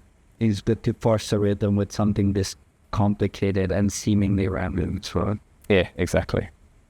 I think that's something I see in your landscape drawings, Jordan, a lot, or paintings actually, because you'll find a sort of a pattern that you can execute quickly with like a brush stroke or a couple of brush strokes, and then you rely on that sort of over and over to basically either fill in the texture of an environment, but simultaneously give information about perspective and all that fun stuff. interesting, right? Is on your right hand side, it's like the arch is kind of going in, but then on the left side it goes up. So there's like separate patterns Yeah. on each side that then delineates them even further. So this is sort of the setup. Going forward from here, it's really just like making a neater line drawing. So I could probably get rid of the perspective grid. I don't need that anymore. Finally decide where I want sort of like the edges of the canvas to be. So I'll put an end to this bit. There appears to be these two poles here, but I think they're part of a fence or something. They're not natural. So I don't know if I want to include them because I want the scene to feel maybe a bit more natural. So I don't know, hard to say what to do with them. Maybe I could just replace them with some trees instead or some shrubs. It could be a way to reinforce the perspective. Exactly. One background. So I could put some other sort of like big chunky tree bits here. And of course I've got some of these in the background too, which is nice. So I'll show the rest of the landscape sort of rolling off. It's like concept art for a K-pop music video. Yeah, exactly. Not sure what the brief was, but I know, something cool. So that's kind of the rough idea. If I actually sort of bake this down so that I have a composition to match, then I can start just trying to actually draw this for real. What? If in color in the line would. Yeah, actually, that's a really good point. A much easier way to separate them is just to give them a color. There we go. Let's make this one a dark blue. So I'll group those. I'll have this to the side ready to use when I need it. And since I have a wide composition set up, I might as well just use that. Full splash illustration. Yeah, exactly. And I think this is where it does feel fun to get a bit closer. I want to see more. Thinking about unlocking those degrees of freedom again, it might also be fun to tilt it more one way or the other. Currently, it feels like we want the character to feel like they're standing upright and stable. So having their body mass, weighted in a way that looks like they could be standing is good. But what I can do is take the environment around them and then maybe push this a little bit so that we have an even more sort of extreme angle. I mean, I can warp it too, which will always help, but it's not cheating because I do this all the time. But it does defeat the point of me having shown how you draw it out. So I'll avoid doing that for now. But in the end, as long as you know the intent is to push the perspective, you can use whatever tools that you... Exactly, yeah. It's always about as long as you are making sure that it feels coherent because you know why the perspective would go one way or the other. That's the bit that will matter. It's interesting you bring up sort of splash illustration because they are often struggling with this kind of incompatibility, I suppose, of really extreme perspective, but also getting close enough to a character to see their face or to see their interesting details, their weapon, things like that. So I can imagine that either they would never choose, they wouldn't go with something so extreme, or they would do something like this where the character becomes like a big foreground element. They tend to be pretty strict with some of those classic composition rules where they want a face to be on the thirds of an image. Because it works very well. But it does mean that you're a little more restricted with how you actually compose the scene. And I also find it difficult sometimes to know what to do with objects near the edge of the canvas. It tends to feel better to just crop it if it's getting too close. Because if it's something that's very close, we end up seeing a relationship between the character and the canvas. If the foot was here, for example, and I might need to define the foot a little better first to make it sort of more obvious. But say the foot was here. If it's just on top of the canvas, suddenly we notice this relationship between canvas edge and foot, like they're standing on an invisible ledge or something. And that can be very distracting. So the solution really is just push it over so it looks like it was deliberately cropped, or you need to make sure that it's comfortably within side. In this case, I'll go for deliberately cropped because that actually means I can have everything else just be a little bit larger, which is nice. Again, thinking about an actual composition, I would probably choose to have this tree, which is the other area of interest. I'd probably choose to have it somewhere else so that we kind of have a separation between something interesting. I won't for now because that wasn't the original intent, but what it means is that I kind of have this nice space open to the left over here, where it does really make sense to have another one of these trees, something with a crazy shape, because it's prime real estate for another interesting sort of focal point. And having put one there, it can also shift everything over slightly. So again, we're kind of getting a nice separation between a lot of interest that's taking up the majority of the right-hand side, and then a smaller point of interest that's taking up the space that's left. Yeah. Cool. So if I feel reasonably happy with that, oops, computer's going, no. When your simple rough sketch becomes a code flowing. Yeah, exactly. So yeah, now I can just get my reference closer and start sort of thinking about these details. I'll go for the sort of the style that I was showing earlier, where it's a bit more abstracted, because I find that to be very fun with anything perspective-y. And that means kind of like treating lines as almost like little graphic marks. So anytime I can show an interesting sort of interaction, then I'm going to go for that. For example, there's like a pocket on her trousers here, and that'll be a fun thing to sort of add in here and like really break through the edge. And I like the absences of line just as much as the presence. So sometimes I will very deliberately like cut away at something like this. And you can see that what I've done is, if I make this lighter, like I've implied that this line is coming all the way across, because you can see that there's like an invisible line that cuts through. But I now don't have to have this connected, and it's quite fun to leave it disconnected.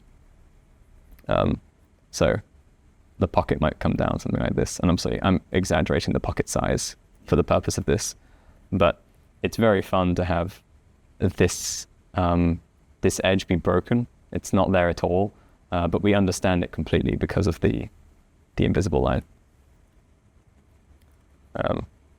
So I might bring that down. Small details in between to sort of like just add the detail contrast. I give that's like a micro composition too, right? Exactly, yeah. Like anytime you've got a space like this, you kind of want to make sure that the shapes within it are just as interesting relative to each other. Like this line here, it's like moving sort of away from us. Not away from us. It's almost perpendicular with the camera. So it doesn't really show any depth. There's not much distance between this point and this point, but there is a lot more distance between this one and this one. So that's where I want to put the thicker line.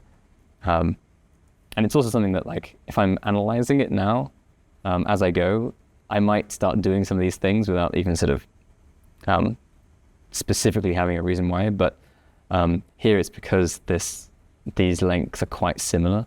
They don't feel as appealing. So I'm actually tempted to do this, where I basically shorten the whole thing and make it look like we're seeing it flap out a little more. And that means that this line can be significantly shorter than this one, which will just look a bit better. It'll look more appealing to me. So you can see there's a lot of like drawing, seeing if it works, and then finding something that works better. And to be fair, what I've done here, like, this is actually kind of interesting. Purely from an abstract sense, I've got two lines with a chunk missing. I don't know, it looks kind of cool. Might keep it.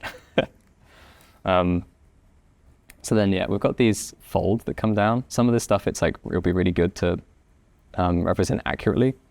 But then some of it, we may have to just sort of change to make it feel believable. So there's a long line coming down from the top.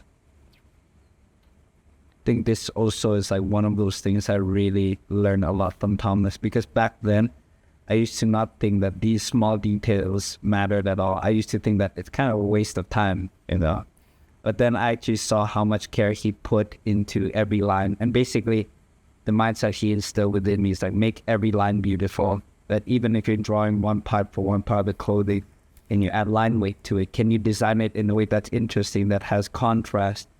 And I think that's what really makes even his sketches look very interesting, is because he puts in that care and attention to detail. So that's something that really made me look deeper into it. And even with my own shape designs now, with every little bit, I try to put as much intention behind it as well. Yeah, intention, I think, is the perfect word there, because I find something becomes believable once it's made very intentional. So it's a fine line to tread, basically, between something that looks deliberate versus accidental. But there's lots of little techniques, certainly with line art, that you can do to make something look deliberate. So say I did a random scribble through here, but I quite liked it. I'm like, oh, that's kind of cool. Well, firstly, I need to make sure that I don't have any of these random overlapping lines, because this does feel like a line that shouldn't really be there. So I might do that by either getting rid of this section, or cutting it off early, or maybe just getting rid of that chop section completely. You can see if I did this, this is dangerous because I'm implying that some of this fabric is actually covering up this section, which I think is now, the abstract line is fun, but now it's becoming real because it's becoming opaque. That's implying a chunk of fabric that you can't see through. So instead, I'd probably go the other route. I'd get rid of this and just end it early. But then another nice thing would be if I wanted to sort of imply that it was maybe like a seam, you could put other lines that interact with it. A fun one would be to just work on it and in its sort of calligraphy. And that's what I was talking about earlier with like making the lines thicker at the edges. Either I actually thicken this stuff, or I can even just put in some like sort of extra details that improve its flow, but also make it very clear that I saw that line and I cared about it, so I made it a little more interesting. And then down here, you can see this section has become kind of messy. I would do the same thing where if I want this random abstract shape to remain, I would try and smooth out some of this. You can see there's like a weird bump here. I might like the shape, so I could just basically put a confident line going through it that makes it feel very deliberate. I could cap this off, for example. I could even put like a double break on it or something like that. And then in here, I could just extend that cut all the way down. And like now I have it's interesting, like it might not mean much and it might also not look good, but it looks very deliberate with minimal extra work. Like I just kind of played around with it for a little bit. Ultimately, like I do like this wiggle, but what it feels to me is like it's got the same sort of scale as this. And actually across this section, what I really want to be showing is like very sharp foreshortening across at this angle. So that's a reason why maybe I would choose not to have this. Instead, I want to have lines that are doing this kind of thing. And maybe that's kind of what I do instead, and I find a way to integrate that. But it is fun because this way you have a lot more freedom to mess around with that stuff. And if you want to go and put sort of like abstract shapes in, there's an artist called Serif Karasu who does this really nicely. Like imagine her trousers have little flower prints on them or something. He does this really cool thing where he'll have the print break outside of the edge of the object that it's printed on. And again, the thing to make this look believable is to sort of like treat it as if like it's really attached. So like I could have these flower pieces like break out over there, and then I can make sure the edge of the trousers respect them, either by cutting through them but not breaking it, or by like leaving a deliberate space or something. Like there might be a gap here, but it's very clear that this is still one shape because I'm using such thick lines to define it elsewhere. So this is quite a fun way to integrate patterns and just do literally whatever you want, but following some sort of logic. So the other logic, because we're talking about perspective, would be if the flower is close to us, then we want it to be big like this. It sort of essentially fits within a circle. Whereas if it's here, I could actually do a lot better with this. I kind of want it to look like it's in an oval because it should be wrapping around the form. So if I get rid of that, I might do something that looks a bit more like this, where it's clear that it's warped in perspective as you'd expect if it was actually on the object. This is very abstract though, so maybe we won't do too much of this in this drawing. But it's a fun one that honestly I think I should use more because I just find it so entertaining. And also, like, I don't want to sully the discussion, but I'll dip into it just briefly. It's something that an AI won't do. It's like, it feels like a very fun human intention.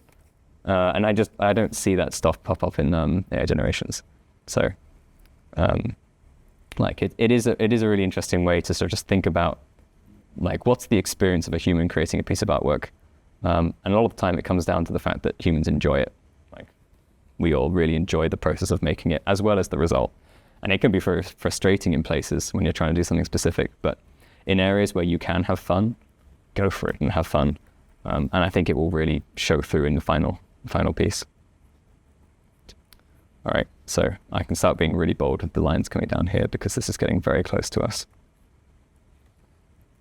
in a sense, it's nice. Those flowers create like a small shape. Everything you have is like large shape. So in a way, it creates that perspective as well because of the convergence of the detail density in one area. Whereas everything else is simple. Yeah, 100%. And like that's what all these tiny little details would have done. But it's quite fun to sort of put your own spin on it too. Like there's that strange thing where you can get too close to a reference that you're using, and sort of leave it afterwards being like, did I make artwork or did I just like copy something? And it's really nice because oftentimes anything that you do, even if it's accidental, the differences between what you've created and the reference, that's like your essence distilled into an image. Awesome. These trainers are quite fun because they're actually like, they're quite chunky. They don't really have the classic like sort of scoop out at the bottom and toe poking forward. So I don't know if I've actually drawn a trainer like this before, but it'd be quite fun to see if I can emphasize the chunkiness. Basically, anytime you see something like that, like an element or a quality of an object, it's fun to pick out what makes it different and then emphasize it. So here it's kind of there's a big chunk running through like that, a very small little cutout here, but otherwise everything's quite rounded and smooth. And maybe it also just needs to be bigger to accommodate that. So I could just quickly make it larger instead of redrawing it. Cool. And it's interesting that I think shoes are a good example of this, but the best example is anything that's actual real anatomy. You can like push the shape of objects quite a lot, and then you have to search for these small elements that make it believable. In the case of trainers, like it's often the separation between the base of the trainer. Like that's often like a style that's really sort of pushed, even in real trainers where they like give like massive flares at the bottom or something. But it's weird how this looks believable because we've become accustomed to like modern trainer design, and simply the fact that this is what we expect. Whereas if I kind of just, I'll do this temporarily and undo. Oh no, I can't do that. I'll do another layer. If we kind of just have it like smoothly end, this would be very hard to believe. Especially if we have like all the extra details and stuff at the top with the little labels and whatever. Like if it just kind of smoothly transitioned down to this, I don't know, it's not really like anything we've seen. Whereas if we put in some form of like tread, it sort of starts to become a little more believable. You're like, okay, that's pretty out there for trainer design, but at least it's got something we recognize. It's got tread on it.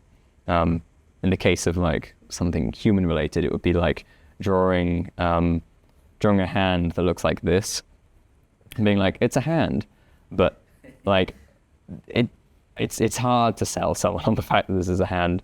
Whereas you could probably get away with like a nice 3D animation that kind of took a model that looks like this, but actually added in some of those human details that make it believable. Like, again, it goes from something that looks like an accident to something that's intentional. If we, just make a big deal of these little fingernails, for example. And it's not necessarily that it's that detailed, but it's just elements that we really associate with this object in real life. Hands have to have fingernails generally. Otherwise, they feel really bizarre. So add them on, and we can get away with some really, really strange shapes, but it still feels a bit more believable. Anyway, I will get rid of that. I preferred the trainers before. These lines coming through here, they're quite fun. Again, my instinct is to make their contrast between like the thin and thick larger. I think that's just cool. And you can now do anything we want with these trainer designs. Something that I've kind of pushed for here at the back. It's basically Pringling again. I want to show the top side of this bit and then have it completely disappear here because it just feels nice. It feels really nice to have it move in that direction. I think in the original, I'll move over and have a look at it. But I think you kind of just see it, the top face of it all the time, which is fine. But as a as a drawing, I think this feels so much more appealing. And I'll leave it for now. I can come back later and add more details, but it's also something where I don't want to go too deep into detailing something like that until I have sort of my important areas of the image detailed out. For example, I don't want this to become the focal point if I draw the face and it looks like this, if it's super, super simple. So go to that. Also, we'll never get around to drawing the whole thing if I don't hurry up. So across here, something that will be fun to do is, this shoe's very, very close. It's also going off the edge now, so we don't have to worry too much about what happens beyond the edge. It can be very fun here to, again, use some of those abstract shapes to imply a perspective that's greater than we can actually show. So in this case, like in the ref, the laces are coming across and they're just zigzagging back and forth with a pretty even spacing. And that sort of makes sense because there isn't actually that much difference in distance from the camera between these bits. But by having the camera so much closer, the distance relatively is much larger. So we can do something like this where these dots get further and further away, and then when we connect them up, we'll get like a really nice expanding zigzag that gets wider and wider. Oops, if I do it a bit more accurately, maybe. And then if I really wanted to emphasize it, maybe I go for one more at the top before it sort of becomes the final bow. And then all of this stuff give the same sort of line treatment too, where it's getting thicker as it comes towards us each time. And it's a fun way of making it really clear that this is the closest thing to us. And we can kind of just leave it like that. I've done it a bit messily. You can see like my midline doesn't really work here. It goes like this. It should be a nice straight line, but whatever. We'll come back to it. Same thing with the curves on the side of the boot. Something coming around like this. And just have that come down. I didn't end up putting the tight little ankle bit here. I think that would be worth including because otherwise it doesn't really feel like it's the same trousers on each side. So what that means is I kind of need to have it do its final flare a little earlier and then cut in for these bits. But you can see it's quite fun here whilst I'm showing like the outside edge is where the outside of my line is. I'm filling in a lot of the inside just to make it give us the really interesting sort of line work perspective. So I can chunk that in.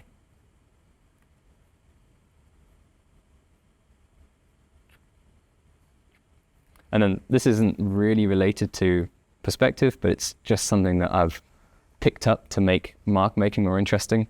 Something I really like from markers, like basically any traditional media, is that you often get like an effect at the beginning and end of a line.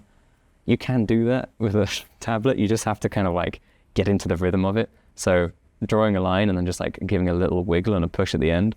It's a really nice way of like just giving more structure to something. And yeah, you can just develop some of these. So other ones that are less to do with a traditional analog, and it's more just sort of like how I draw lines in general. But we did loads of we did life drawing at Atomhawk, where because we weren't using life drawing models, we would draw each other with clothes on. And because we were drawing, or maybe half clothed, but with because we were drawing so many clothes, I sort of started developing lots of shorthands for how to draw stuff really quickly, because we would do like minute poses, 2-minute poses. And so for like an arm coming down or something, if it's a shirt, like I'd do a lot of these things where I just had to put some sort of scribble in there to show that there's folds. And that's all I had time for. And then, you know, it gets to the end or something and it boulders in. So I just do something like this, and then there's a cuff. And it's weird because they ended up sort of filtering through to my digital drawing. And now I really like that kind of frenetic abstract shape. And yeah, it's something that I only really did, or has only come to me because of that high pressure life drawing. But yeah, something that it's always worth sort of bearing in mind that some of these skills you can only get them by doing the sort of like the mileage, I guess. where, yeah, just lots of like regular life drawing, or finding some sort of app that will, give you a photo for only 1 minute and then it's gone forever. Really, really helpful because you need some sort of pressure to force yourself to do the uncomfortable thing. Otherwise, it's very tempting to be like, oh, I could just spend half an hour and make it look good, rather than like learning how to do it quickly. Anyway, I need to go back to working out how to make this leg sort of contain all of this information, but in a way that fits perspective. So there's quite a lot of these wrapping forms. I think what we kind of want to do is show that we're looking up at the leg on this side, and then maybe looking flat at the leg down at the bottom. So here I'm kind of showing that we're seeing these folds from underneath. And a nice way to do that would be to sort of show how they interact with the edge. It's fun to have an unbroken line coming up that you can then cut into from the inside to show like where extra folds are coming in, stuff like that. And you can do that in a couple of places like this. One thing to bear in mind is that anytime you're putting in information like this, again, if we did if we sort of plotted it out as a square coming towards us, the actual midpoint is going to be much higher up than you'd expect. So anytime you put in details, we want to make sure that they're getting smaller towards the top. So like I might put like one curve here, one there, one there, one here, one there. And like they're abstract chunks, but it's very important that they're getting smaller each time, because that gives us a lot of information about what's happening. So I might do like a big one like this, another one that cuts in on this side, one like that, one like this, something like that. I could go back and forth with those for hours to sort of perfect how best to communicate it, but that'll do for now.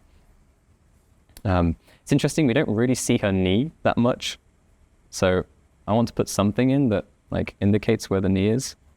I don't know exactly what to, because it's sort of hidden behind this bag, or not bag, this pocket.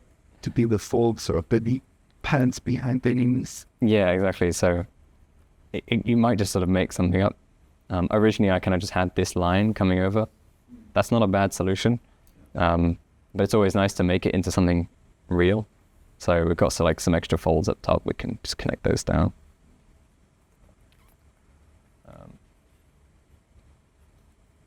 That'll do for now, because ultimately I want to move on to the upper body. What's fun too is I've chosen to go for a really strong, like simple line on the outside, the top, because all of this stuff is taut, like the fabric is pulling down on itself, whereas underneath it's kind of it's loose and hanging freely. So down here it's great to completely do the opposite, have like a form that's always moving. Doesn't feel like it's stretched between anything. It's kind of like loose. It's just a nice way to give that contrast. Cool. So we can come up to here.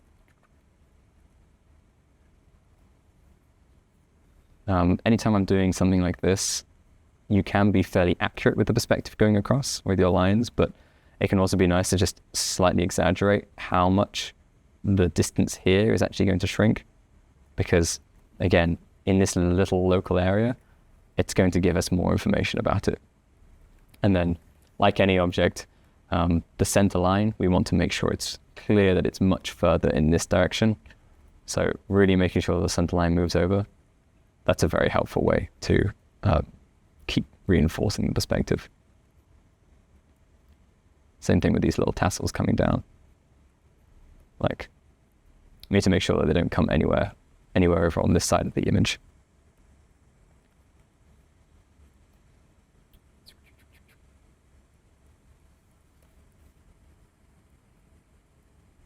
Awesome. So, upper body. I think I've realized that this is kind of wrong. I do want to show this actually bending back slightly. So I'll bring that round.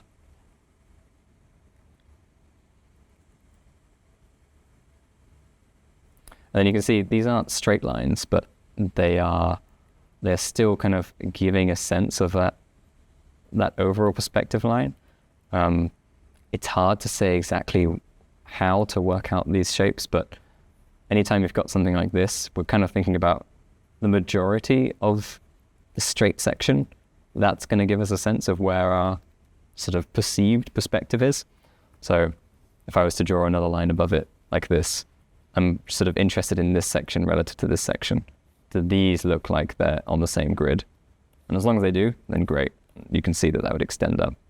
And you could do it in reverse. If you wanted to be careful about how you constructed it, then you could draw out your line ahead of time and then put your curve through it like that. And you can see all of these wrapping curves, and now they now feel like they're really on the same object. But without that, it's just something that you need to kind of like keep reevaluating. So I draw this line in and I go, not quite enough. There we go. That's better. That feels right. And that's just going to come with time. The more you draw these and the more you kind of remain as sort of Still coming. thank you. The more you draw it, the more you'll become sensitive to sort of seeing where it doesn't quite work.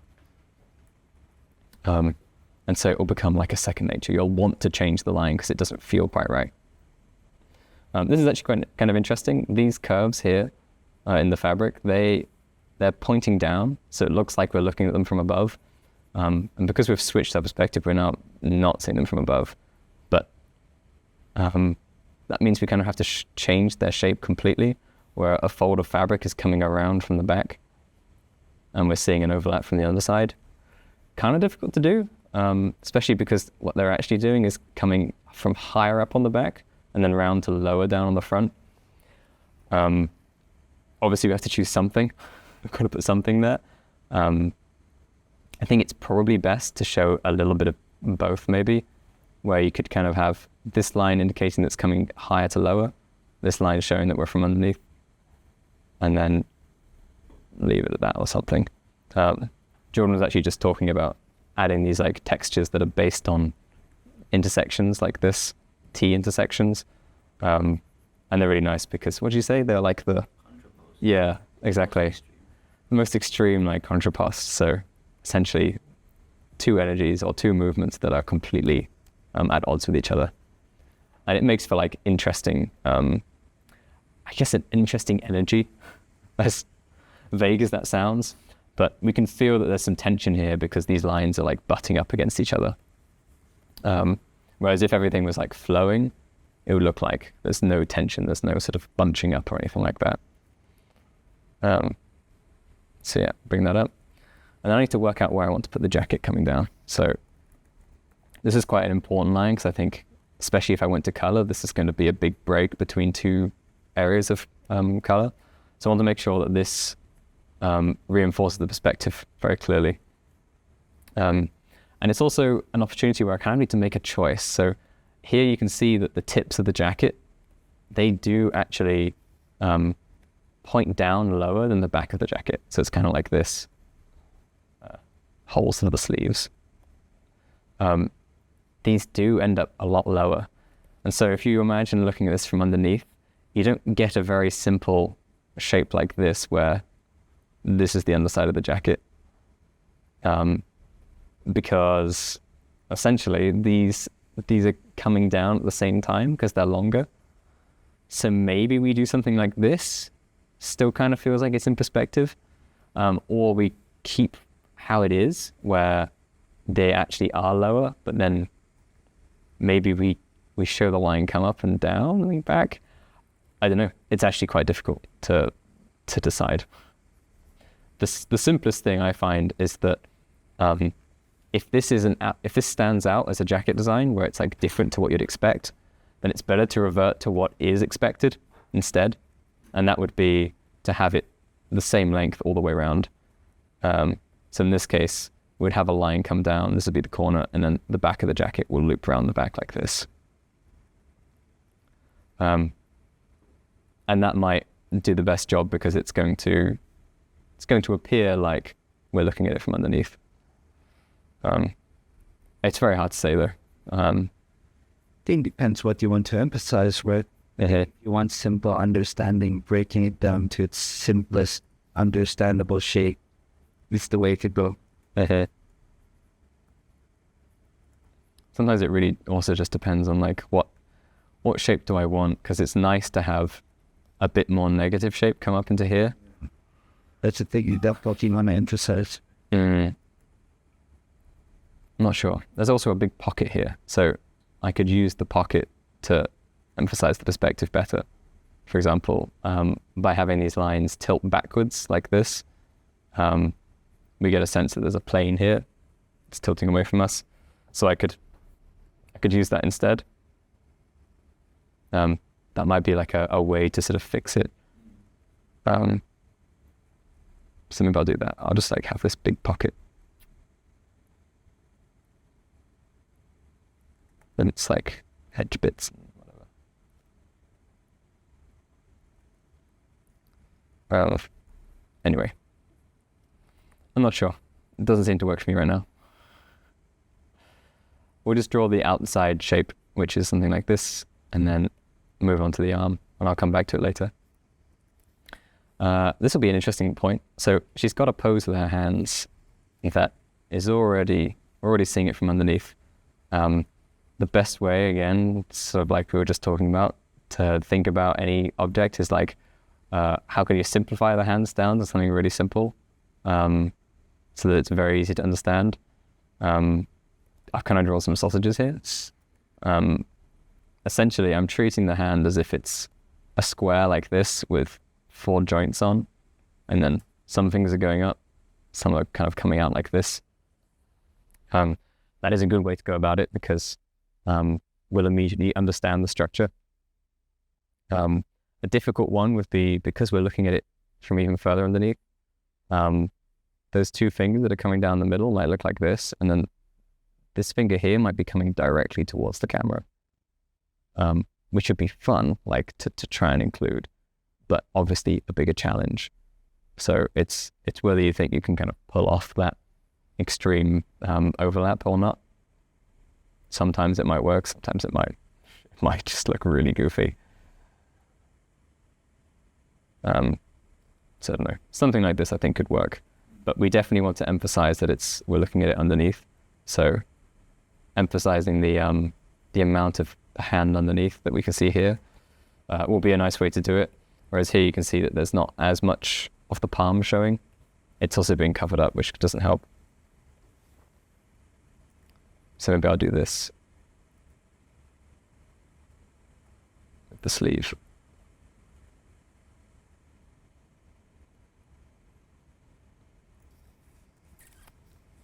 But it is a little challenging. Also, you can see I'm drawing the hand much larger, just because it's easier to do, sort of separate to where I'm actually going to put it, and then I'll put it in and see if it works once it's like in its proper place. But it might not. Oh, How much longer is that then? it's great. What do you mean? Cool. With me, you can get it earlier so we can. Tidy up. And then tidy up. Yeah. On. Sounds good. Okay. Well, I'll put this hand in where it should be. And then once I put this arm in, I'll take a break and come and have a look if you've done any drawing. But if not, then don't worry.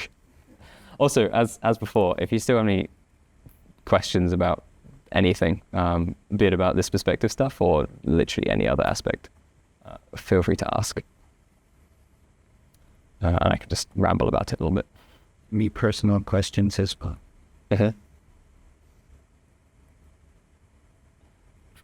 How's the dogs? Cats. That's good. I want to see everyone else. Cats or dogs? Cats. That is the correct answer. Oh. Yeah, I'm Process.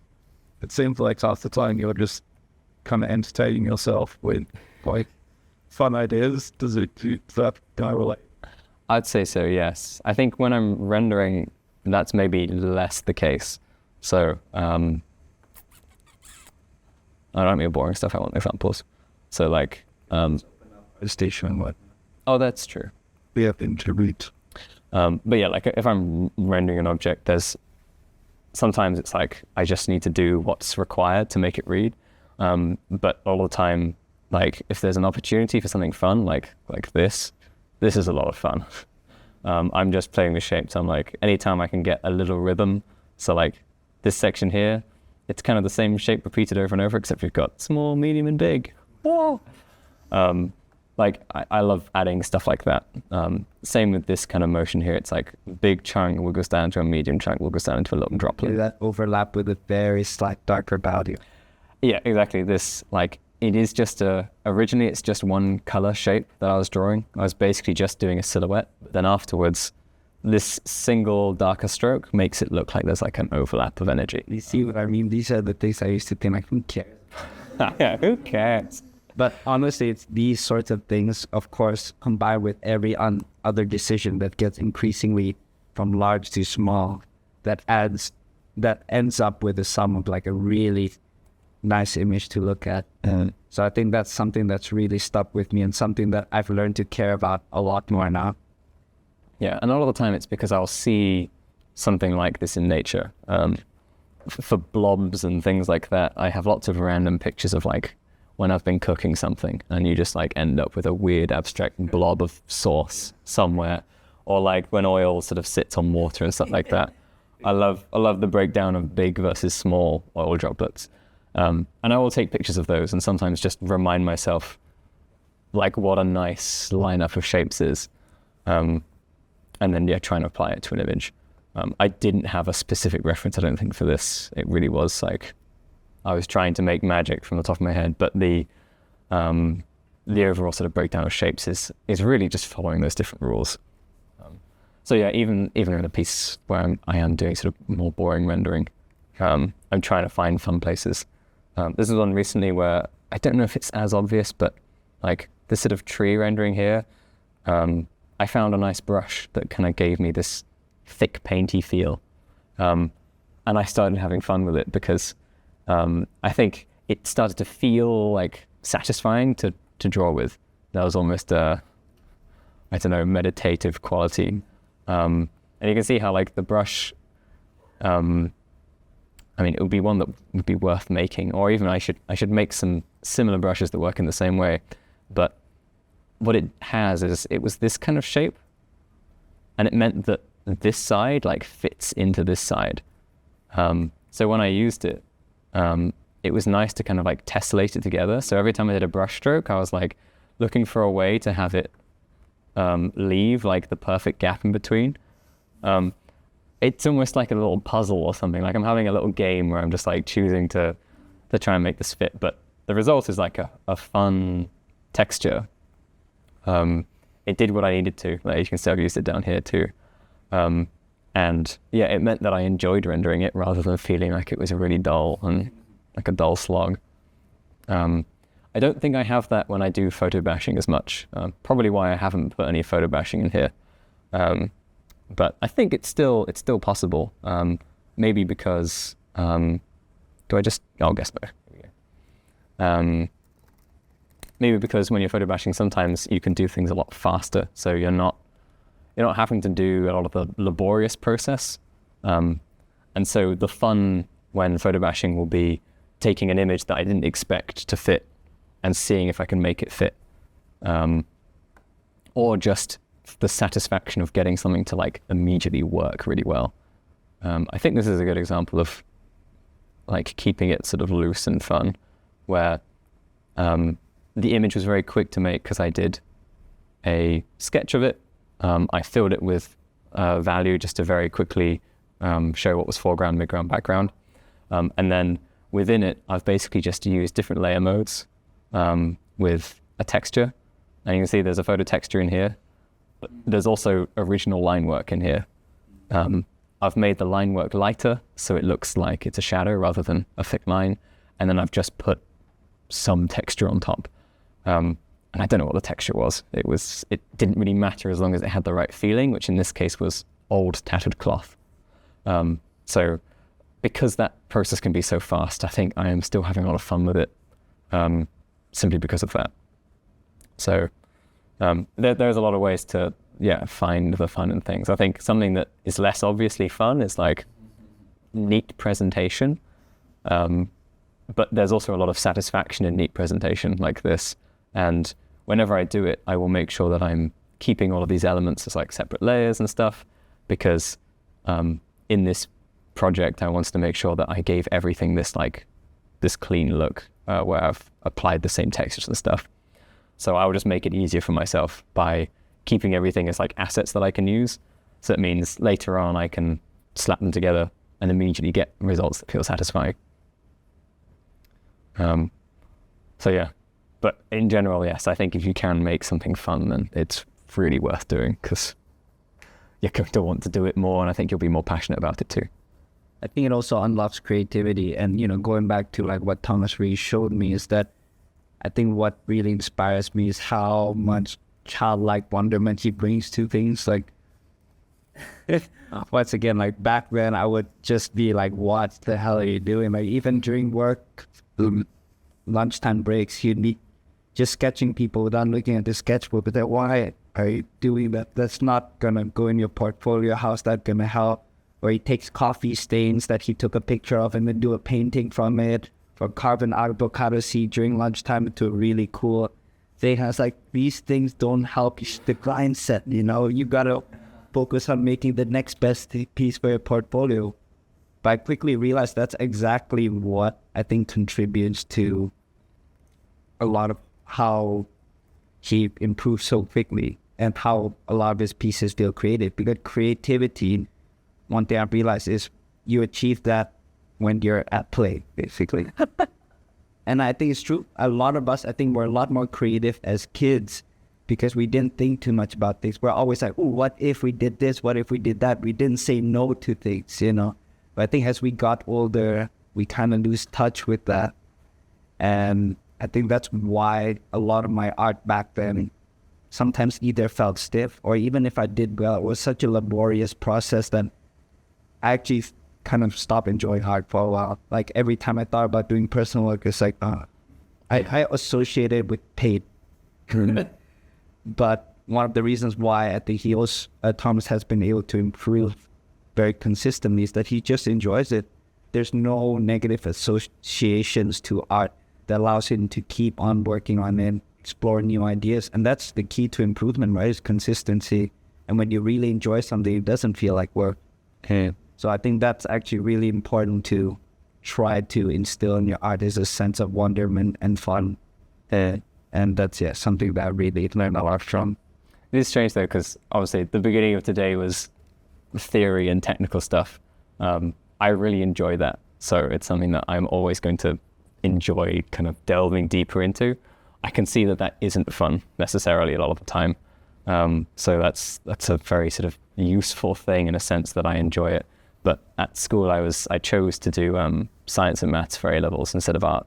So it was like a thing that I always enjoyed a lot. It was like understanding how things worked. I mean, it's still important. Which, exactly. Screw the fundamentals. Yeah, and that's the thing. Like, I think it's useful because I found it fun. Where whenever I learn something, I guess it's like, how do I take this rule and then use it in a way that's unexpected?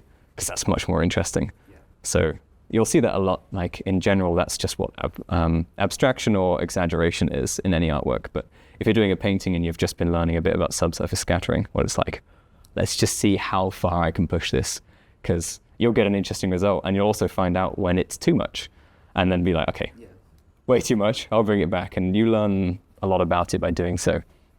So it's like a very strange mix between like kind of vigorous learning in a sense, but also making it very playful. Yeah, I think it comes down to intention. It's like you can learn all these technical things, but in the end, it's like, why are you learning it? If it helps you to achieve the kind of artwork you want to create, then that's a great reason to learn. But if you're doing it just for the sake of having technical know-how, that I don't think that there's too much point to that, And I think sometimes people try to push themselves to do things because, I mean, I'm speaking for myself too. I had a lot of art FOMO. It's just what people are doing seemed cooler than what I was doing, so I wanted to do that. But yeah, it's still not something that I really enjoyed. And as a result, yeah, art didn't feel that much fun. It felt like a competitive game trying to one-up someone else. By the way, this is what he was talking about. I started the drawing, not looking at the page, just looking at Jordan. And now I'm like filling in the details to make it look like it was deliberate. It's a pretty goofy one. I actually have my my little sketchbook from Atom Hawk, which has loads of these in, and also some, yeah, some originals, but it's the same thing. And honestly, no, honestly, it's worth trying at some point. You should do it today too, because it is a lot of fun. I'll find a good page of examples. Can pass it around as well. Yeah. Oh, here we go. It's got a Jordan on it too. So, like, you can see how strange the proportions are. But then I've just, drawn over the top, added some details that make it feel deliberate, kind of like I was showing earlier with like the line work. And yeah, you just get the strangest faces from it that you would never choose to draw yourself. The spots recognized. Yeah, exactly. And it's strange too. Like, I think from the side it was a bit more difficult, but if you really kind of concentrate on getting little shapes right, like, it's not going to look like Jordan, but there's still like, there's an essence there. Something feels like it used to be him before I mangled it. And that's really fun. It's like, it's weird what elements come through and what don't. And sometimes they work really well. Like, I think the side profile, because I could just work from the top and go down, it meant like I knew what the relative distances were and could actually make something that looked almost realistic. But yeah, genuinely, try it in your sketchbooks with each other. It's a lot of fun. This one's Jordan. Even though it might not look like it. But yeah, give that a go. Yeah, exactly. You get very strange results. I think it's kind of like when you're doing random paint strokes, right? And then you try to do something from it. Mm-hmm. And I think it's that going to chaos and trying to bring it back. You get some very interesting results that way. Like, even something doing things that you have never thought if you consciously try to make an effort. But yeah, so it spiraled out, but good question. Yeah, feel free to just drop more answers. Yeah, I think this, for us, from here to the rest of the workshop, we have about 30 minutes. Mm-hmm. If you guys want some brownies, help yourself. Let's go. I do want a brownie. I'm going to have one. But There's one to two. Eating a great print.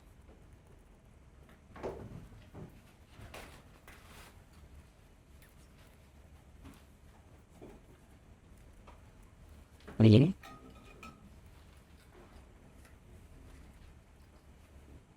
Afternoon. Yep. Jazz will bake and said she's looking for feedback. Oh. She's starting her business. Good to start. So if you have any ideas for any cool ones, welcome it. Our feedback would be like, maybe they could have some like small elements and some medium elements, and maybe they could be cut a bit bigger, for the aesthetic. And she's like, that's not useful. Actually, I say that, maybe it is useful. I think the like really aesthetic bakes look great. I think it can make you feel really hungry if it looks good. Yes, yes. Oh. Thank you. I'm just talking in a range, baby. I have good doubting that.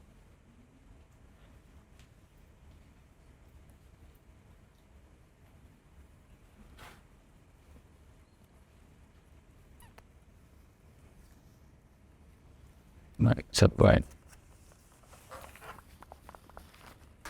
It's fun. So.